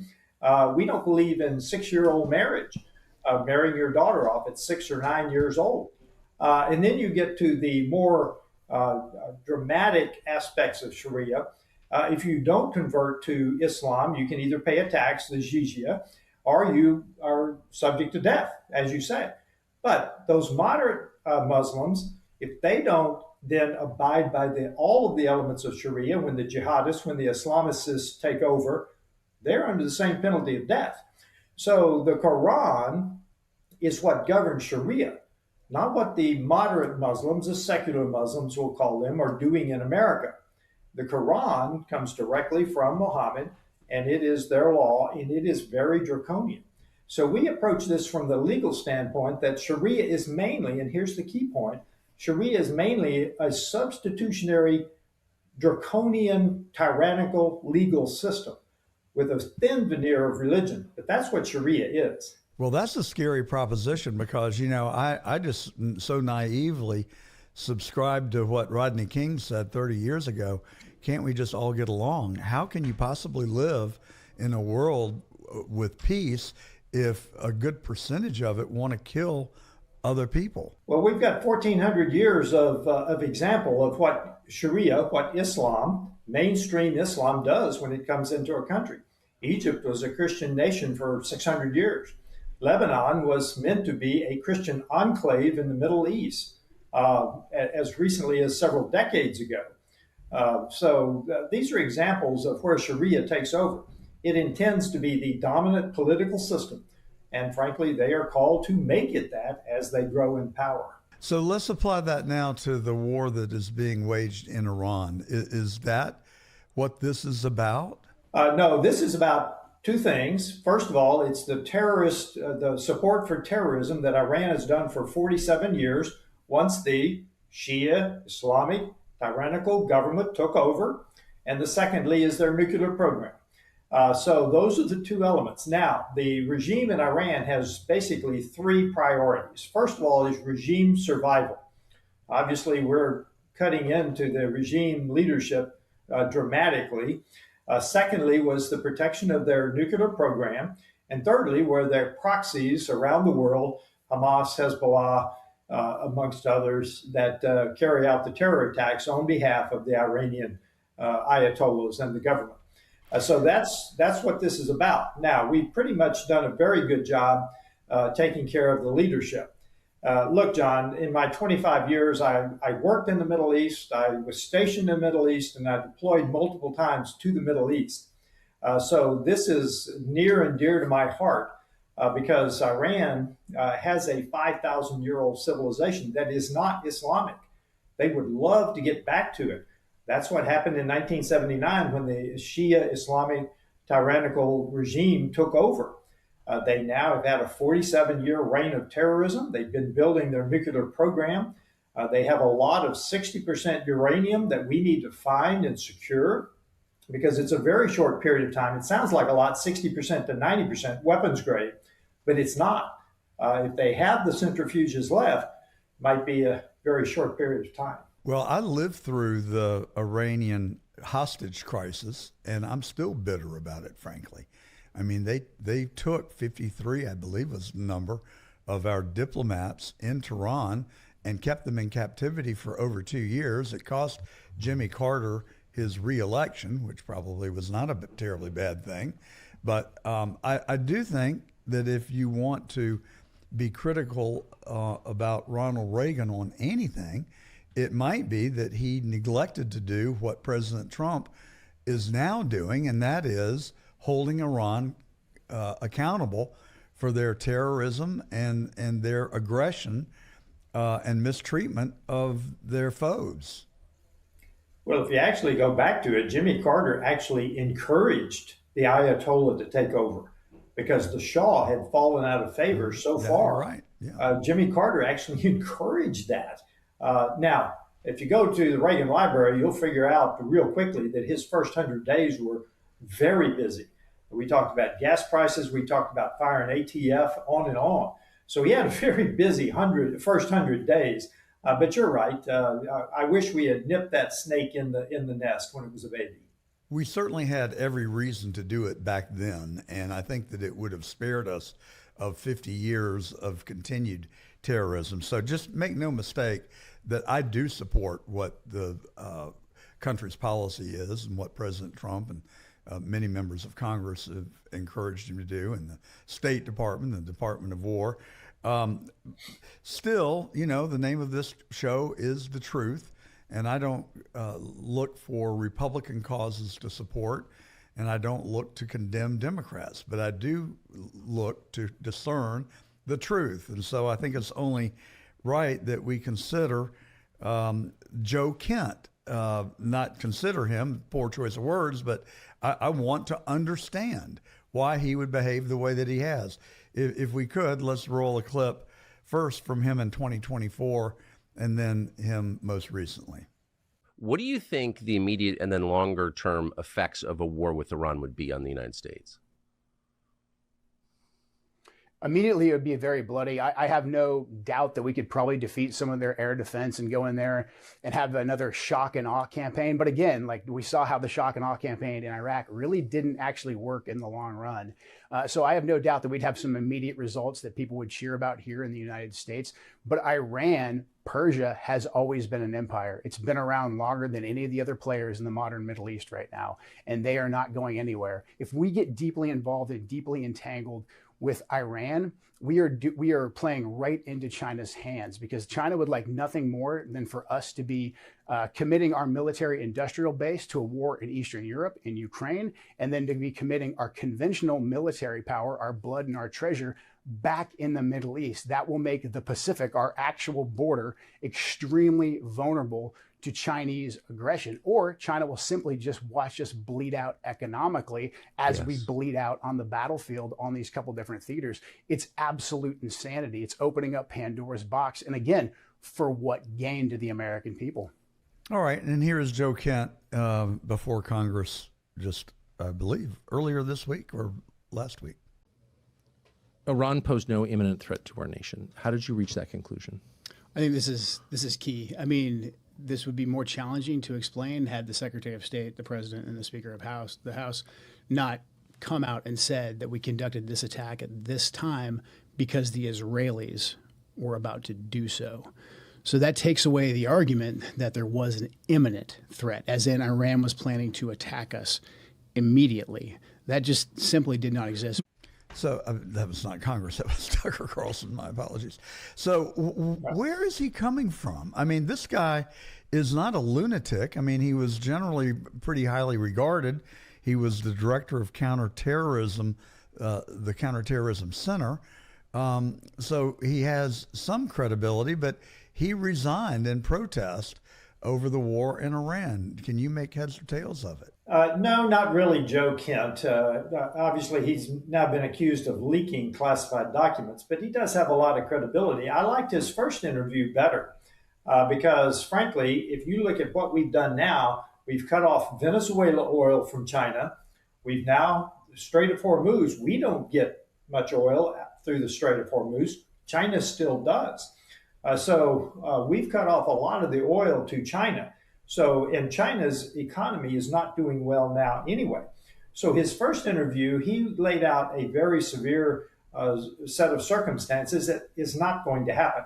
Now let's go to the war in Iran. Yes, we cannot invade Iran. It's a huge country. It's built like a bowl. The mountain ranges are actually on the outside of the country, making it very difficult to invade. I was involved in Op Plan 1004 in the 80s with the 82nd, looking at this very issue. So we do not want to invade Iran.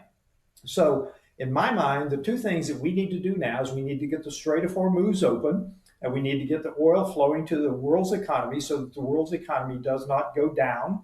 And it could.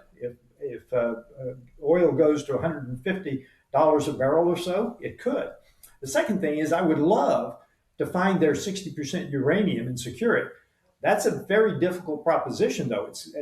Even if they only have 200 pounds, that's a lot of uranium. It will be in very heavy canisters, so you'll need heavy lift to get it out. But those are the two things that I want us to accomplish, or want us to look at. Now, the leadership, we've done a great job on the leadership, and we will continue to do that. But I do not want us to invade Iran with major ground forces. I think we can invade about 3 islands there in the Gulf and in the Strait and control the Strait. The uranium is a more difficult issue. In the waging of this war against Iran, I do not remember in my lifetime where our military has actually taken out the leadership of the opposition of the country that we're at war with. I mean, it didn't happen in World War II until the very end, and we didn't take out Hitler. Hitler, we're told, committed suicide. It didn't happen in Vietnam. I don't know about Afghanistan. Did we kill the leader of Afghanistan? I don't think so. No, but in Libya, remember El Dorado Canyon in 1986, where we sent the F-111s into Libya. They couldn't fly across Europe because our allies wouldn't give them clearance, so they had to go through Gibraltar to attack Libya. We killed his daughter. We didn't get him then, but eventually we did. And he Gaddafi, correct. Yes. So that's the one example I can think of off the top of my head. But in this case, the leadership is so important to the regime in Iran. But they also have a very disintegrated command and control structure. So they operate independently. It's very dispersed and independently operated in many cases. So this is what makes attacking the leadership and continuing to go down the line so difficult, because they do operate independently. Well, and they're also fanatical. I mean, it's hard to ignore someone when they're chanting death to America and when they publicly stated that they want to obliterate Israel. I mean, how do you ignore that? And how do you ignore them if you're going to attack the country? I mean, I think it's somewhat unprecedented that we have removed all the leadership, and we're not talking about 1 or 2 people. I mean, we're talking about quite a few people, but it is war, and war is hell. And so maybe that's just a consequence.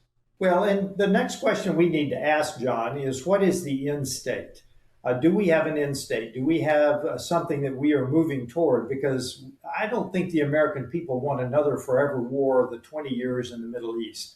So what I would like to hear from the administration is, what do they envision? It might not be exact, but what do they envision as the end state in this conflict in Iran? Well, I think there's so many questions on the minds of the American people, because we are living in really unprecedented times right now. And don't take anything I say as a negative at all, but I am in search of the truth. But what President Trump is doing is just phenomenal. I mean, it seems like he's straightening things out that we've been wringing our hands over for 50 years. And so I applaud that. But it is very messy in the process, unpredictably so. And that's part of the cost to him politically of having done these things. But I want to run this clip with Tucker and former Professor Brett Weinstein talking about kind of a snapshot of where we are in the world today and our U.S. foreign policy. We don't have an FBI. We know that because things that need to be thoroughly investigated obviously aren't, whether that's the assassination attempt in Butler, whether it's the Zorro Ranch that never got searched that Epstein had, or the Charlie Kirk assassination. Yep. Now, all I know about the Charlie Kirk assassination is that I've been handed a story that doesn't add up. I don't know why it doesn't add up, but the fact that we didn't get to the bottom of it in some way, that we got a compelling explanation to what happened, worries me for the following reason. Now, I didn't know Charlie well. We were becoming friends, and I feel confident that that would have continued and progressed rapidly, but I didn't know him all that well. But we were teamed up on a project to essentially compel the president of the danger of the mRNA shots. But that meant that I had contact with him, and I knew something of what he thought. I know you knew him well. Even his public-facing side was very clear about his concerns about an attack on Iran. He was not only very clear about his concerns, but he was very knowledgeable about the hazards. He was he would have been a formidable voice at this moment. So what do you think, Congressman? I was home from the fourth grade when President Kennedy was assassinated. That event has stuck with me for 62 years. I've read everything I could read. I've watched the videos. I've watched the documentaries. I've listened to the pundits. It is my considered opinion that our own government killed the 35th president of the United States. I shouldn't say the government. I think rogue elements within the government, but one of those rogue elements may have been Lyndon Baines Johnson and the head of the CIA. I mean, that has caused me to become cynical and to question everything. Is Weinstein onto something here? Is there a linkage, do you believe? I don't know who killed Charlie Kirk behind the scenes. I will tell you, Charlie Kirk was killed for one reason. He was successful. He was mobilizing the younger generation to be involved in the very foundation of the United States, the virtues, the disciplines that founded our great nation. And we were starting to see a revival of the youngest generation in America that was then going to pull us back to the virtues, to the foundations of our great nation. That's why Charlie Kirk was killed. He was successful. He reached the younger generation. Because, and back to Iran, 7 presidents have said they're going to do something about Iran. Trump is the first one. I agree. Look at Venezuela. It was not just oil. It was a hotbed of all of our adversaries had locations in Venezuela. President Trump is upending the world situation. He's demanding that our European allies spend more on their own defense. So he is changing the world. But I'm back to Charlie Kirk. I think he was killed because he was successful. And frankly, President Trump has undergone at least 2 attempted assassinations. Well, you and my wife are on the same page that I knew Charlie. I was not close to Charlie, but I had his cell phone. He had mine. We would see each other a couple of times a year, and we would always have congenial conversations. I spent an hour and a half with him privately a year and a half ago, and it was a moment that I will savor for the rest of my life. He was the smartest person I have ever met, and he was also a patriot, and he was a disciple of Christ and had a strong belief in God and could quote the Bible better than most pastors that I've known. I just have unbounded admiration for him. And so it was a sucker punch to me, as it was to most people, when someone took him out. And I turned to my wife and I said, why would anyone want to kill Charlie? And she said, because he was having an impact. He was making a difference. And that's a pretty sad commentary, I think. And think about the impact he was having. Young people were understanding the Christian faith, understanding why our nation is founded on the as disciples of Christ, as followers of Christ, with a Christian civilization, that our laws are based on the Bible. We can't forget that. Why do we have a president that's supposed to be a native born? It's in the Old Testament. On and on and on. Yes. Well, I will end that conversation just by saying I'm not satisfied with the answers that we've been given. I don't believe that we've had a real investigation, and I think that the American people deserve it, and I would like to see that happen. We can handle the truth. Just let us have the truth. And I think that if we do get the truth on things, that we will make much better decisions as a country and as a culture. But it seems like when the chips are really important that we're denied the proof, and it's a problem for me personally. All right, we're out of time. I want to be respectful of your time. Can I just ask you real quick?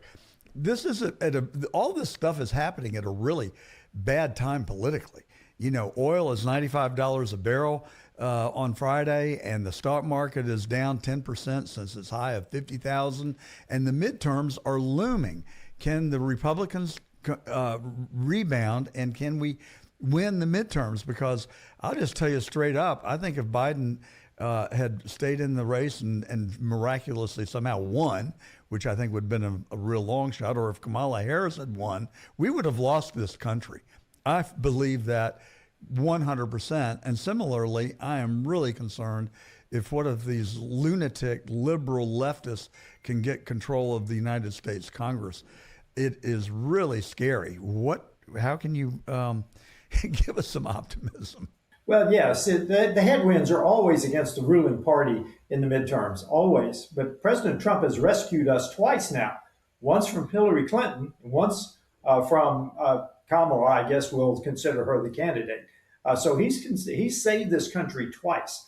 Now, the midterms, we need to get the Iran war done with. We need to have a success there. The IRS returns, the federal income tax returns that are coming out are good. People are doing well. We need them to start feeling that, to believing that things are getting better. Inflation is still high. We've got to continue to bring that down. I think the housing market is one of the keys to this. We do not need the Elizabeth Warren housing bill that is in the Senate that's got a bunch of socialist policies. We need to get the rates down so that our mature homeowners can find something else with a reasonable interest rate so the first-time home buyers can move up. We also need to get more illegals out of the country because they are depressing the housing market. We're 4 million units short across America. We get those 11 million illegals out, that will help the housing market.